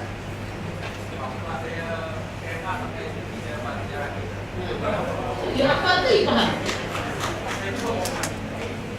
So, mari kita cuba. Tak apa ya. Dalam buku teks, ya, saya tulis buku teks, ya. Kita ada bahagian usul-usul mendapatkan kemerdekaan, betul? Chapter berapa? Ya. Pasal gerakan nasionalisme apa tadi? Nah, macam ni. Sebenarnya itu you baca blog kan? You baca blog kan? Yang you kata Burhanuddin tu dia ketepikan, ya. Mak Nindra tu dia ketepikan, betul? You baca blog kan? Baca internet kan? You baca tak buku saya? Tak ada kan? You baca tak buku saya tulis satu buku Dr. Burhanuddin Al-Hilmi, satu pemalut politik. Baca tak? Tak baca. Ini masalah. Ya? Kita cuma ambil pendapat orang lain yang tak baca kajian ini. Dan orang yang bercakap tu seolah-olah dia kenal Dr. Burhanuddin. Saya pun tak jumpa Dr. Burhanuddin, betul. Dia meninggal tahun 1969. Ya? Saya masa tu umur berapa tahun, 19 tahun kat universiti. Dan kita pun tak belajar bahasa Burhanuddin. Sebab yang mengajar sejarah pada masa itu semua orang putih. Tahu? Orang putih dia mengajar tentang sejarah Amerika, sejarah England, sejarah India, sejarah Malaysia dia tak ajar. Kenapa? Sebab mereka merasakan sejarah kita tak penting. Dan kita pula terbawa-bawa macam UAE. Mereka tak mengajar sejarah Malaysia, mereka belajar sejarah Eropah, macam-macam. Tetapi Malaysia tak ada. Apa masalah? Masalah kita memandang rendah kepada bangsa kita sendiri, produk kita sendiri dan juga penulisan kita sendiri. Bahasa Melayu segala masalah. Buku saya semua dalam bahasa Melayu. Ada orang kata, kenapa Prof terjemah dalam bahasa Inggeris? Dia kata orang putih tak payah nak baca kita punya. Dia dah tahu dah siapa Datuk Ahmad Jaafar. Itu PhD saya. Dia dah tahu siapa Burhanuddin. Maklumat dalam British Special Branch British cukup banyak. Tetapi yang tak tahu siapa Burhanuddin adalah orang tempatan, terutama orang Melayu. Orang Cina dia tak naklah Burhanuddin sebab bukan hero dia, tetapi orang Melayu. You tak baca? Saya tulis Ahmad Mustamam. Susahnya buku tu nak laku. Dah 10 tahun barulah cetakan kedua. Salah siapa tu? Salah awak semua yang tak nak baca tentang awak sendiri. Lepas itu pergi baca blog, pergi gima. Dan orang yang baca blog itu dia ada agenda. Orang yang menulis blog itu ada agenda. Dia nak menjatuhkan kerajaan pada hari ini. Sebab itu dia naikkan tokoh-tokoh yang dulu dia pun tak kenal. Dia pun tak suka, tetapi kerana politik dia buat suka. Kerana Mat Indra. Siapa kenal Mat Indra? Pernah you jumpa Mat Indra? Saya pun tak jumpa. Saya tengok gambar saja. You baca siapa Mat Indra? Dia seorang lulusan sekolah agama. Lepas itu masuk Parti Komunis Melayu nombor ahli 25. Special Branch banyak. Dia punya tulisan 368 muka surat. Report tentang Mat Indra. Awak baca? Tak baca. Awak baca cuma blog, awak baca internet. Cuma perkara-perkara yang tak betul awak baca. Sebab itu awak sebagai pelajar universiti baca buku dekat library itu banyak. Kadang-kadang buku tu sampai makan di asal. Awak tak buka. Sebab awak pergi komputer, buka komputer. Pada komputer tu sebenarnya tak ada benda. Awak pergi baca buku. Itu cara kita belajar cari ilmu yang betul. Sarjana. Bukan setakat kita nak tahu internet saja. Salah. So, siapa Burhanuddin? Dalam buku teks tu saya tulis. Saya masukkan gambar Burhanuddin pakai sorok dengan ada sorok pipitnya. Sebab dia orang Melaka, betul tak? Saya orang Melaka. Mak dia orang Melaka, orang Terenggirak. Dia keperanakan. Mak dia begum. Tahu begum? Perempuan keturunan orang ni. Bapak dia orang Sumatera, Haji Makno. Handsome orang dia, tapi kecil saja. Dia orang yang cerdik, dapat beasiswa daripada Persatuan Saudagar Pulau Pinang. Sebab dia keturunan sama, dapat sana belajar dekat Universiti Al-Azhar, India. Satu-satunya manusia ahli politik yang ada degree pada masa itu. Orang lain tak ada degree. Setakat Junior Cambridge macam Mustafa. Ya, so maknanya saya kenal Burhanuddin. Dan saya sokong Burhanuddin kerana Burhanuddin adalah penegak kepada konsep negara Islam yang berteraskan hadis dan Quran yang pertama. Lebih awal daripada Nik Aziz dan sebagainya. Yang masalah sekarang, pas ni Nik Aziz dilintang bukangkan perjuangan Dr. Burhanuddin, betul tak? Tapi orang lihat saya sebagai orang penyokong UMNO kononnya. Padahal saya mengkaji Burhanuddin tak ada siapa pun nak sokong. So bagi saya Burhanuddin adalah pejuang. Tetapi ideologinya tak sama dengan UMNO. Itu benda yang biasa, bukan kerana UMNO tolak dia dan you tak sama. You dengan saya bukan berbeza. Saya pandang begini, awak pandang begini. Lepas itu, awak pandang begini, awak ikutkan tubuh pertubuhan politik ikut awak. Saya pun begini. Adakah saya salah? Atau awak betul? Atau saya betul? Dia salah? Tak. Tiap-tiap orang ada perspektif politik. Dr. Burhanuddin seorang yang pegang pada prinsip perjuangan. Dia pegang pada Islam dan kebangsaan Melayu. Sebab itu dia lihat bahawa Melayu ini kuat kerana Islam dan dia mahu sebuah negara Islam. Itu perjuangan dia sebagai Presiden PAS dalam tahun 56. Saya kulit balik ni, pergi dekat Dewan Bahasa Bahasa beli buku saya, hijau. Kalau dia pun hijau, you baca lah. Dan perlembagaan PAS, saya satu-satunya yang masukkan dalam indeks saya itu, appendix itu perlembagaan PAS tulisan Jawi. Yang saya ambil daripada personal papers, Hasan Adli. Kenal Hasan Adli siapa? Tak kenal? Ketua Pemuda PAS yang pertama. So you see, masalah sekarang, kita ni, bila orang tak sokong kita, kita kata dia tak betul. Tapi saya setelah kaji sejarah, kita kaji apa yang seadanya mengikut apa yang kita buat. Jadi dalam buku teks kita pun tahulah, dia memang menentang UMNO. Dan UMNO adalah parti yang telah berjaya menyatukan orang Melayu dan Burhanuddin dan salah seorang yang mengasaskan UMNO, betul tak? Salah seorang yang tanda tangan piagam UMNO 29 Persatuan Kebangsaan Melayu berhanturan ketuanya, salah seorang tanda tangan itu di Johor Bahru 11 Mei masa itu kan. Tapi masa di Perak dia keluar parti, dia keluar UMNO. Dia pernah jadi orang UMNO, dia keluar UMNO. Sebab dia tak dapat jadi presiden, Ahmad Musaman tak dapat jadi presiden. Dia jadi presiden atau orang Meja. Dia pemimpin pembesar-pembesar Melayu yang bergelar datuk. Mereka tak suka feudalisme. Sebenarnya, basicnya mereka tak dapat leadership Melayu. Itu saja sebenarnya. Dia marahlah feudalisme. Ni raja tak, ni lah, pembesar ni semua tak betul lah, pengampu British lah, anjing British lah. Sebab apa? Sebab mereka tidak dapat leadership. Macam hari ini juga. Kenapa seorang tu terpontang sekarang tu kata? Buat macam-macam. Sebab nak jadi PM. Sebab hutan rantik dia. Manusia ni basicnya dia tak kuasa. Dia are political animals. Memang itu. Sebagai seorang haiwan politik, mereka akan cuba dapatkan kuasa. Kalau dapat semua betul. Siapa yang salah dia akan masuk. Dia masuk ISIS kan dah tak ada kan? Mana ada negara yang buang ISIS kecuali Malaysia. British tak buang, Australia tak buang, Amerika pun tak buang. Tapi Datuk Najib punya nak manjakan rakyat dia, ISIS. So siapa nak kata-kata? Terbuka tak?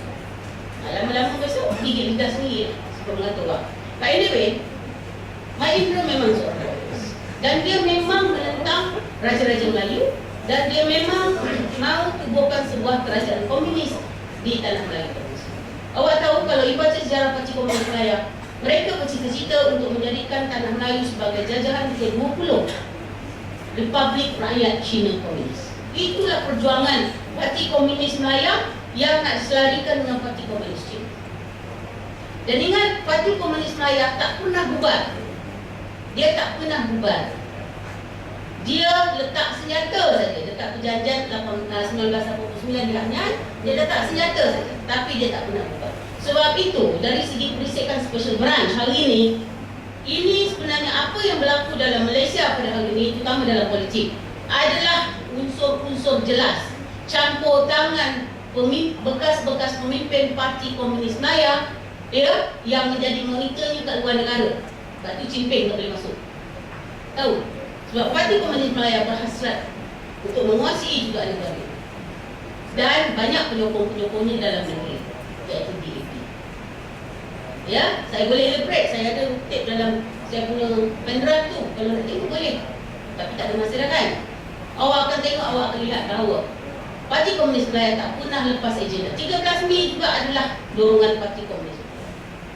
Ya, hari ini walaupun Cimping sakit sekarang, tetapi dia punya pengikut cukup banyak. Pengikutnya sekarang bukan saja terdiri daripada bekas-bekas Sapi kaum, tetapi juga orang Melayu sekarang menjadi pengikut komunis. Sebab itu sekarang murtad di kalangan orang Islam adalah perkara yang sedang berlaku dengan rancaknya yang dibuat oleh parti-parti Kristian yang memotifkan politik.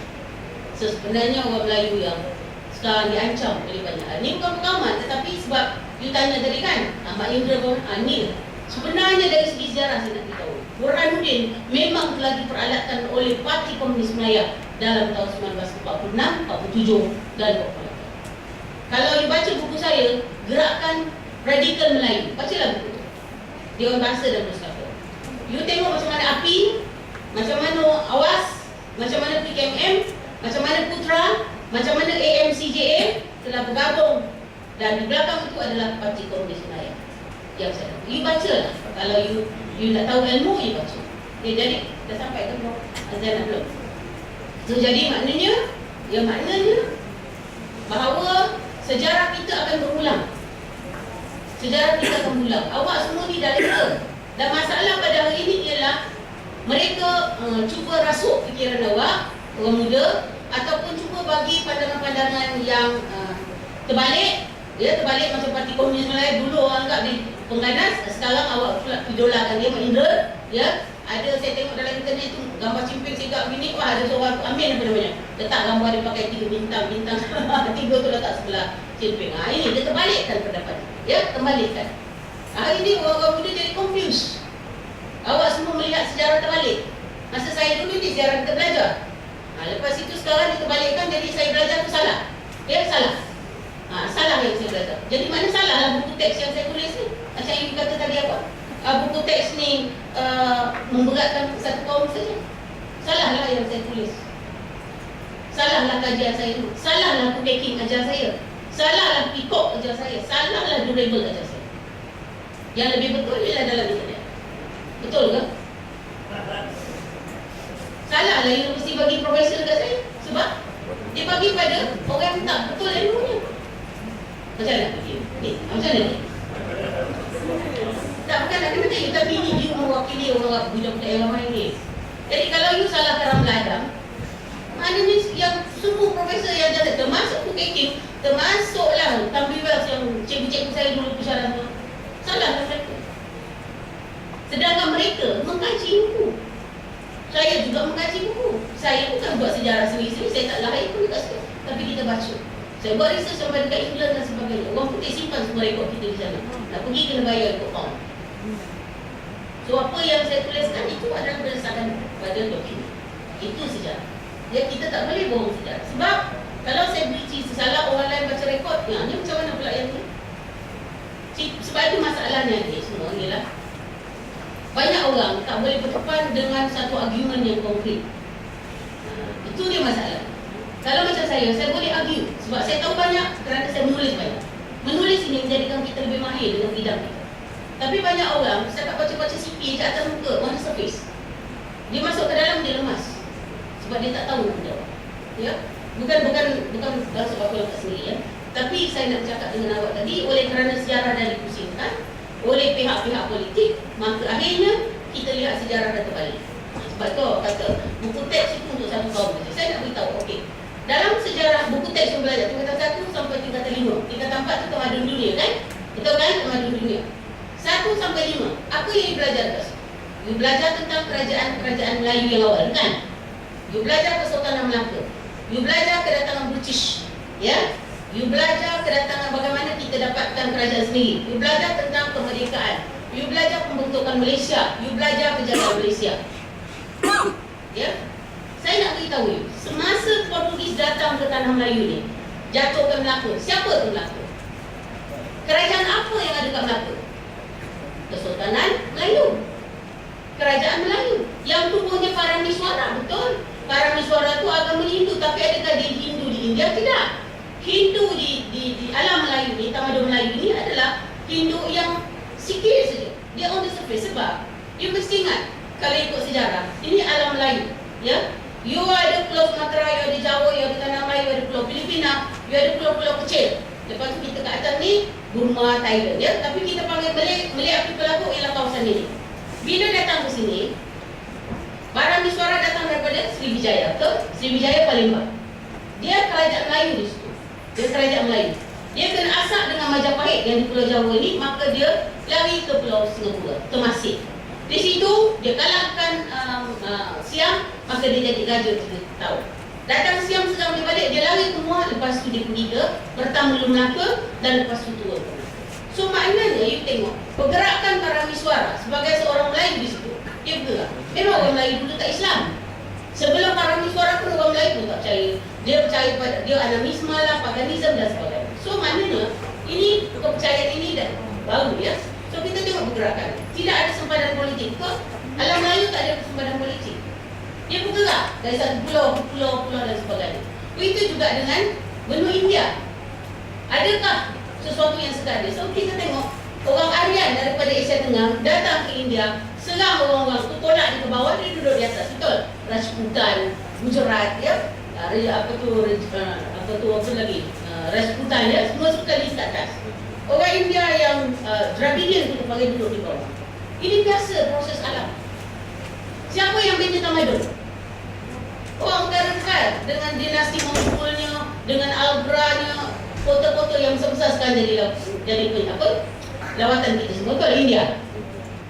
Di selatan mereka bina juga kerajaan Chola yang pergi datang perdagangan di bawah. So kalau kita lihat bahawa pergerakan itu cair. So yang kita nak beritahu bahawa tiap-tiap daerah ada kumpulan yang kuat. Di China misalnya, kita ada kerajaan China yang juga menyerang Korea, yang juga menyerang Manchuria, Mongolia. Betul tak? Dan mereka ini adalah satu dunia mereka sendiri, ya.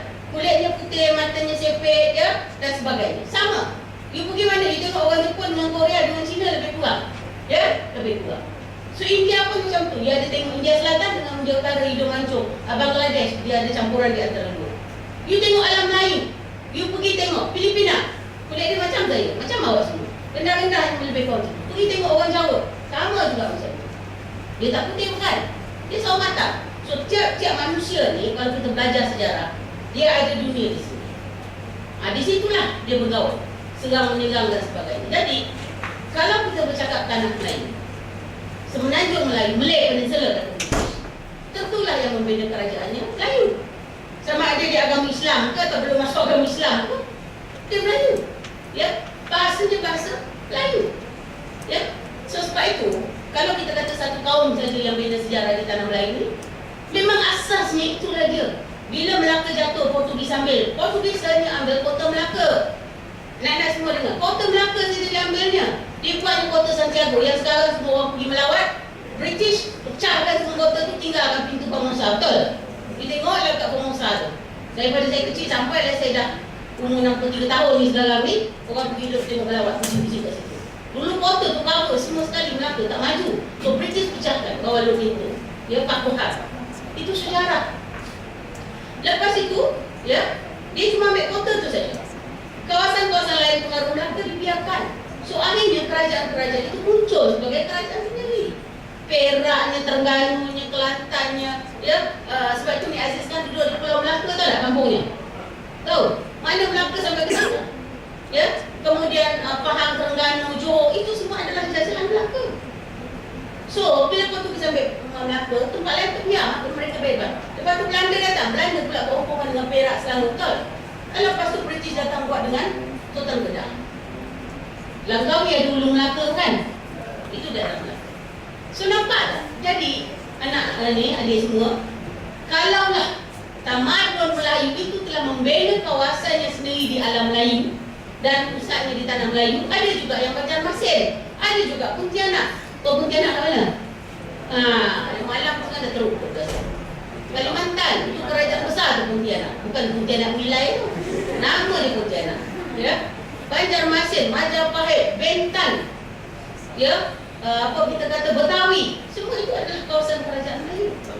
Surakarta, ya, semua sekali itu.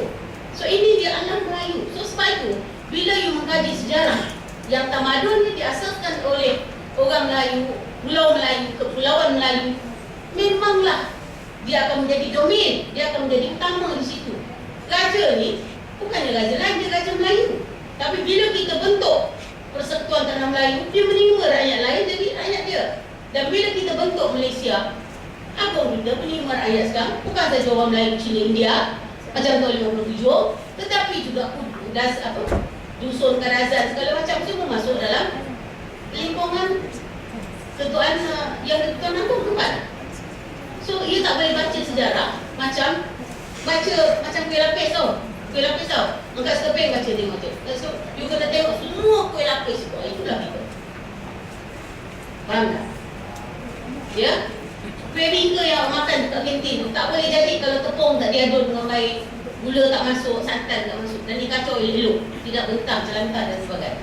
So, itu dia. Mana proses untuk kita menjadi kita pada hari ini adalah satu proses yang panjang dan proses yang kompleks. Okey dek? Boleh? Faham So, apa lagi tadi tanya? Konsep sosial. Semua sebenarnya dalam perlembagaan ada 5 perkara yang saya anggap penting. Pertama sekali, institusi raja. Itu adalah perkara yang datang bersama-sama dengan tamadun. Pasal 181 perlembagaan kita, special protect jurisdiction raja-raja tidak boleh diganggu-gugat oleh sesiapa. Yang kedua, agama Islam. Bantu agama Islam sebagai agama persekutuan. Agama lain bebas diamalkan, tapi janganlah pergi letak kepala kincir dekat surau. Jangan baling cat dekat surau ataupun pergi baling cat dekat gereja. Itu bukan amalan bangsa Malaysia. Bangsa Malaysia menerima kebebasan agama sebagai hak masing-masing. Jangan gaduh dengan orang kerana dia tak setuju dengan agama dia. Salah.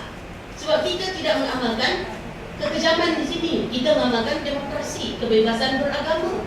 Tapi jangan pula kedudukan agama Islam dan duduk ke atas pula awak nak pergi robek, nak turunkan, nak letak semua agama macam Indonesia. Kita bukan Pancasila macam Indonesia. kita adalah negara yang beraja dan beragama Islam. Macam Brunei. Brunei lagi bagus. Dia tidak ada election. Rajanya jadi Perdana Menteri, rajanya juga Menteri Kewangan, rajanya juga Menteri Dalam Negeri. Kau mau sistem macam tu? Di Malaysia, raja kita duduk atas elok dengan segala bidang kuasanya.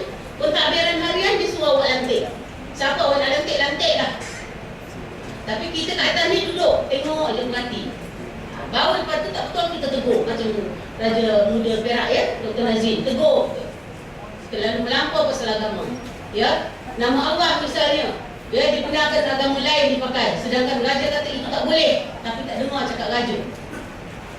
So maknanya, ya, maknanya sekarang apa dia? Rakyat Malaysia selama 55 tahun telah menerima semua yang tiba-tiba dalam tahun-tahun kebelakangan ini kita persoalkan, dan kita persoalkan dengan cara yang jahat, ya, menggunakan politik untuk dapatkan kuasa.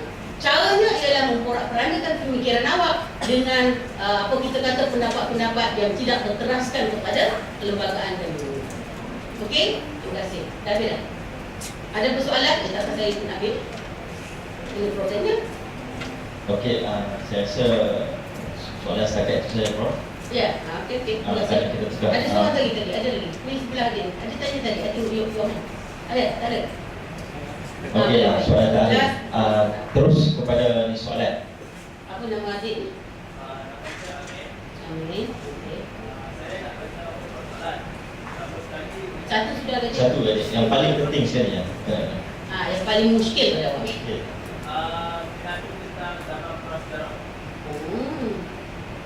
Zaman arkeologi kan?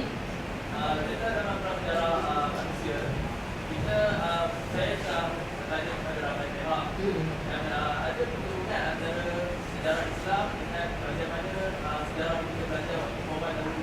Di mana dalam sejarah Roman dikatakan manusia mempunyai tidak ada bahasa, tidak ada cara hidup dia, dan berbagai lagi yang dikatakan tak cukup bagi seseorang manusia. Tapi bagi Islam, pada kejadian Nabi Adam dahulu telah disempurnakan, iaitu dan pada waktu dia berada di bumi pun dia ada dia berilmu, dia pandai membina bangunan dan sebagainya. Jadi apa ucapan Prof? Oh, yang tu ya, argument tu. Ni dalam buku teks ya? Arkeologi bukan bidang saya, tidak. Tapi yang saya belajar ialah tentang manusia dengan artifak silat. Itu saya belajar dengan Mr. Kikok ya. Saya ingat dia Dr. Kikok. Soal pertembungan bahawa yang saya tahu manusia punya kejadian daripada Nabi Adam kan. Kalau sudut agama kita ni berasal daripada Nabi Adam dan Hawa kan. Itu dia. Dan dikatakan telah membina macam-macam. Tapi yang itu saya rasa itu pendapat pengarang kot, ataupun dokumen itu didasarkan pada pendapat itu didasarkan pada dokumen-dokumen lain. Tapi setahu saya Nabi Adam orang ni besar ya, saya bacalah dia besar tinggi dan dia hidup, dia bergerak sampai dia jumpa Nabi Hawa kan di Jabatul Rahmah di sana. So maknanya sistem membuat rumah pada masa itu belum berapa kompleks sebab dia memang. Tapi kalau kita ambil dari segi arkeologi manusia, dia ada Homo erectus dengan Homo sapiens ya. So Homo erectus tu dia jalan macam beruk kan, dia bongkok, dahi dia kecil, otak dia kecil ya, tapi dia jalan macam beruk ya, tapi kaki dua lah. Tapi Homo sapiens ni manusia yang dah sempurna, dia dah seimbang dan dia boleh mula membuat peralatan batu kan. Kita ada zaman batu awal, zaman batu tengah dan zaman batu air kan. Paleolitik, Mesolitik dan Neolitik kan. So dia boleh buat sikit-sikit. So zaman yang kita kata final si manusia boleh bina rumah ialah zaman akhir kan, Neolitik. Dan penggunaan logam juga berlaku. Jadi saya rasa yang itu saya tak berapa mahir lah. Itu yang saya tahu. So bagi saya kalau ikut ajaran agama, ikut pendedahan agama, dalam Al-Quran pun dia cerita Nabi Adam, tetapi tidak pula diceritakan tentang cara-cara kehidupan dia kan. So yang itu saya rasa mungkin pengarang tu baca ialah yang itu saya beritahu. Tapi dari segi zaman prasejarah ni memang sesuatu yang selalunya kita tak ada dokumen, tetapi pendapat-pendapat itu akan dibina di atas contoh-contoh yang lain ya, contoh-contoh yang lain.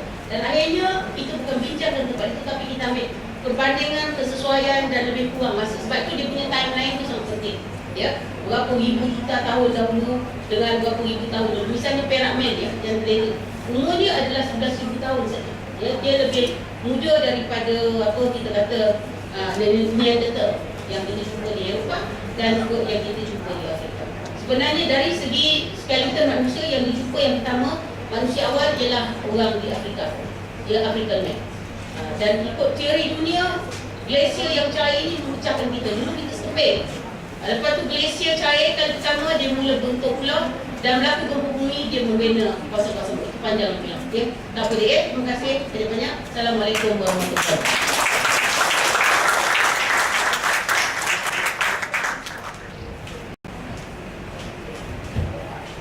Terima kasih Profesor Ramlah Adam. Satu tepukan gugur kepada Profesor Ramlah Adam. Saya yakin dengan kupasan yang begitu baik dan kupasan yang amat, saya rasa kupasan ini bukan sembarang orang boleh kupas, Prof. Hanya orang yang dapat 40 tahun pengalaman dalam bidang sejarah. Sebab itulah dalam bidang ilmu apapun bidang kita hanya bercakap jika kita ada ilmu. Kalau kita nak cakap, saya rasa masyarakat kita akan jadi porak-poranda. Sebab itulah nasihat saya daripada Gabungan Pelajar Melayu Semenanjung kepada adik-adik saya, mahasiswa-mahasiswi, bijaklah memilih sumber yang tepat untuk mendapatkan maklumat. Kerana di dalam internet, di dalam saya tahu semua ada Facebook, ada Twitter, ada blog dan sebagainya. Tak semua kandungannya adalah tepat. Sebab itulah kalau kita tengok hari ini, kalau kita baca apa internet pun ada Quran, bro. Quran tu tak sebenarnya Quran yang betul yang diwahyukan pada Nabi Muhammad SAW. Sebab itu dalam isu-isu hari ini, kalau kita tengok isu-isu sensitif, isu-isu agama, semua nak jadi guru. Sebab kalau kita tengok dulu, hanya orang yang ada ilmu saja yang belajar mengulas. Sebab itulah saya rasa adik-adik saya di UM ni orang yang bijak-bijak belaka dan mereka ni bijak memilih ilmu. Sebab itu saya nak ambil sikit kesempatan Prof untuk mula sikit tentang Gabungan Pelajar Melayu Semenanjung supaya tidak timbul salah tafsir. Ya, Gabungan Pelajar Melayu Semenanjung ni ditubuhkan pada 15 Ogos 1948. Antara pengasas dia adalah Allahyarham Aminuddin Baki, Cikgu Wahab Arif, Abdul Majid, Muhammad Nur Hakim, dan yang masih ada hari ini adalah Dr. Setiasma. Jadi ini adalah pengasas Gabungan Pelajar Melayu Semenanjung. Semasa GPMS ditubuhkan, mereka ini merupakan para pelajar di College Raffles Singapura. Jadi apabila mereka balik ke tanah Melayu, mereka dapati pelajar-pelajar, anak-anak jiran pada masa tersebut tak boleh baca, tak boleh menulis dan tak boleh kira pun. Jadi atas kesedaran itulah Allahyarham Aminuddin Baki, pengasas GPMS, bersama rakan-rakan yang lain mengambil inisiatif untuk membuat kelas-kelas tambahan secara tak formal. Hari ini ada tuition. Dulu dia pergi kepada rumah jiran dia, secara ni dia mengajar apa yang tak boleh baca, tak boleh, dia tolong ajar secara. Itulah mulanya tuition GPMS.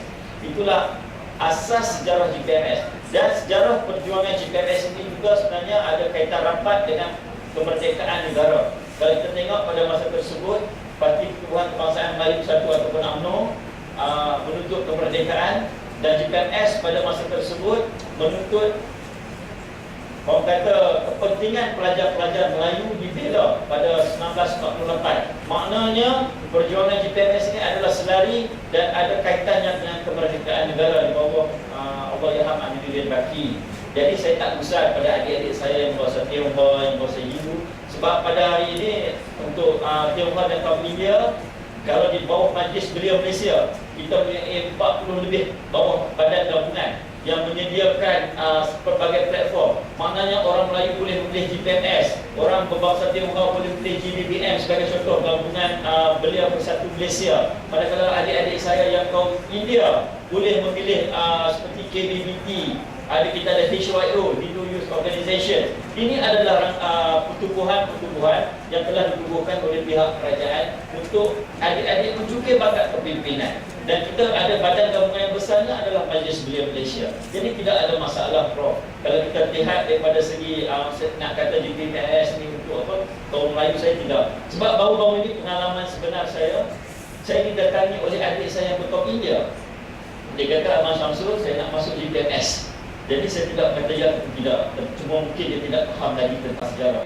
buat, saya menerangkan perlembagaan dan sebagainya. Saya kata okey, adik boleh masuk di syuatu dan sebagainya. Ini adalah platform-platform yang ada kepada adik-adik untuk mencuburi dan untuk menasah bakat kepimpinan yang pada universiti adik-adik adalah majlis perwakilan pelajar. Jadi gunakanlah kesempatan ini. Dan apa yang diterangkan oleh Prof tadi merupakan saya rasa sungguh prima yang sepatutnya kita hadam, kita hayati. Kerana pada hari ini Prof, kebesaran kita digerakkan belia, digerakkan GPMS pun adalah kita tak nak adik-adik kita ni mendapat maklumat-maklumat yang tidak tepat. Kerana apabila mereka mendapat maklumat yang tidak tepat, tindakan mereka sudah pasti adalah tindakan yang tidak rasional. Ini yang membimbangkan kita. Tapi insya-Allah saya yakin dengan kepintaran adik-adik untuk menilai orang kata, untuk menilai bahan-bahan yang diperolehi supaya adik-adik menjadi mahasiswa, orang kata mahasiswa yang berilmu dan juga yang bermahasiswa yang bermaklumat dan bijaksana dalam tindakan. Jadi saya rasa kita menunggu kedatangan Prof Zainal. Boleh Ni dalam pasal 10 Perlembagaan Malaysia, artikel 10, dia mengatakan kebebasan bersuara, kebebasan berpersatuan dan kebebasan berkumpul adalah asas kebebasan hak asasi manusia dalam Perlembagaan Malaysia. Jadi pertumbuhan persatuan-persatuan ikut kaum ni sebenarnya memang tak dapat dielakkan sebab kita meraihkan kepelbagaian itu. Sebab tiap-tiap kaum dia ada cita rasanya, dia ada kehendaknya dan dia ada apa kita kata perspektif dia sendiri. Jadi kita boleh buat persatuan-persatuan ikut kaum sebagai satu agenda kita. Tetapi yang masalahnya sekarang ialah kita jangan jadikan dia sebagai satu bahan politik. Bila kita masukkan NGO kita itu di dalam perkara-perkara politik, maka di situlah konflik akan berlaku di antara rakyat Malaysia. Kalau dia setakat NGO kebudayaan ataupun budaya yang memang mengamalkan apa kita kata kepentingan masyarakat itu saja, tak apa. Tetapi bila dia bawa isu politik, maka dia akan menjadi sesuatu yang berkonflik dengan parti-parti politik. Dan bila kita kata parti-parti politik ini pula mengambil isu-isu perkauman, perkauman, maka itu pula yang akan menyebabkan apa kita kata kita semua akan berkonflik. Sebab itu saya rasa cara yang terbaik ialah manusia Malaysia, rakyat Malaysia mempunyai kewarasan dalam berfikir, mempunyai perspektif yang betul tentang negara bangsa Malaysia. Kita kena terima bahawa kita ni memang pelbagai. Dalam semua hal kita tak sama. Dari segi budaya kita, agama kita, makanan kita, pakaian kita, cita rasa kita tak sama. Betul kan? Cuma kita mungkin boleh bersama bila makan nasi lemak, kan? Sama belacan, petai, tu orang tua lah, orang muda tak ada petai kan. Tapi nasi lemak, atau kita makan mi goreng, atau kita makan chapati, itu memang kita boleh bersama. Tetapi dalam diri kita memang kita berbeza. Sebab itu kita mesti bijaksana tau dalam mengendalikan negara Malaysia ini. Sebab itu awak semua diberi pendidikan supaya awak mahir berfikir dan berfikir cara bijak. Sebab itulah kuliah budaya ni kita datang, kita bagi maklumat pada awak supaya awak jangan melihat bahawa awak terkongkong dalam budaya politik awak, orang lain budaya politik masing-masing, dan oleh kerana itu kita kena konflik. Sebab kita nak rampas kuasa atau kita nak berkuasa. Itu memang kerja orang politik. Awak semua bukan orang politik, awak warga negara Malaysia. Tetapi kalau awak biarkan diri awak diperalatkan oleh orang politik dan awak berfikir cara orang politik ikut kaum, maka habislah rakyat Malaysia sekarang. Bangsa Malaysia takkan dapat kena. Lagi satu saya nak beritahu dulu. Sebenarnya orang politik ni, saya tengok depan ni dalam surat khabar dia mengata masing-masing, tapi kat belakang dia pergi birthday masing-masing sama. Dia orang geng sebenarnya kat belakang. Jadi yang rakyat dia baca, benar-benar lah dia orang ikhlas, betul-betul berjuang. Tak, sebenarnya dekat belakang tu dia orang salam-salam. Dia pergi sama-sama, kadang-kadang bisnes sama-sama. Dia buat syarikat sama-sama join. Walaupun di pembangkang ke di kerajaan sama. So awak kena bijak. Dia orang tu memang pandai dengan sandiwara. Memang pandai. Macam dia kata, Cian Chua kata apa? Itu perjuangan kat Lahadar tu sandiwara UMNO. Awak fikir betul? Tidak. Kalau awak kata betul, memang awak tak kena masuk universiti. Sebab ini soalannya sekarang, nyawa orang tu terbandan, dia tak boleh bangun, dia terus kena tanam. Betul? Kalau sandiwara kata pentas bangsawan, dia boleh ditembak mati belakang, dia bangun balik dah. Tahu?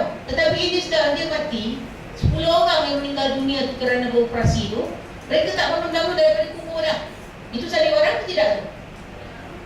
Jadi kalau awak setuju dengan orang politik yang memang mempolitikkan semua perkara, termasuk kedaulatan negara kita, termasuk isu keselamatan kita, maka awak sebenarnya pun political animal.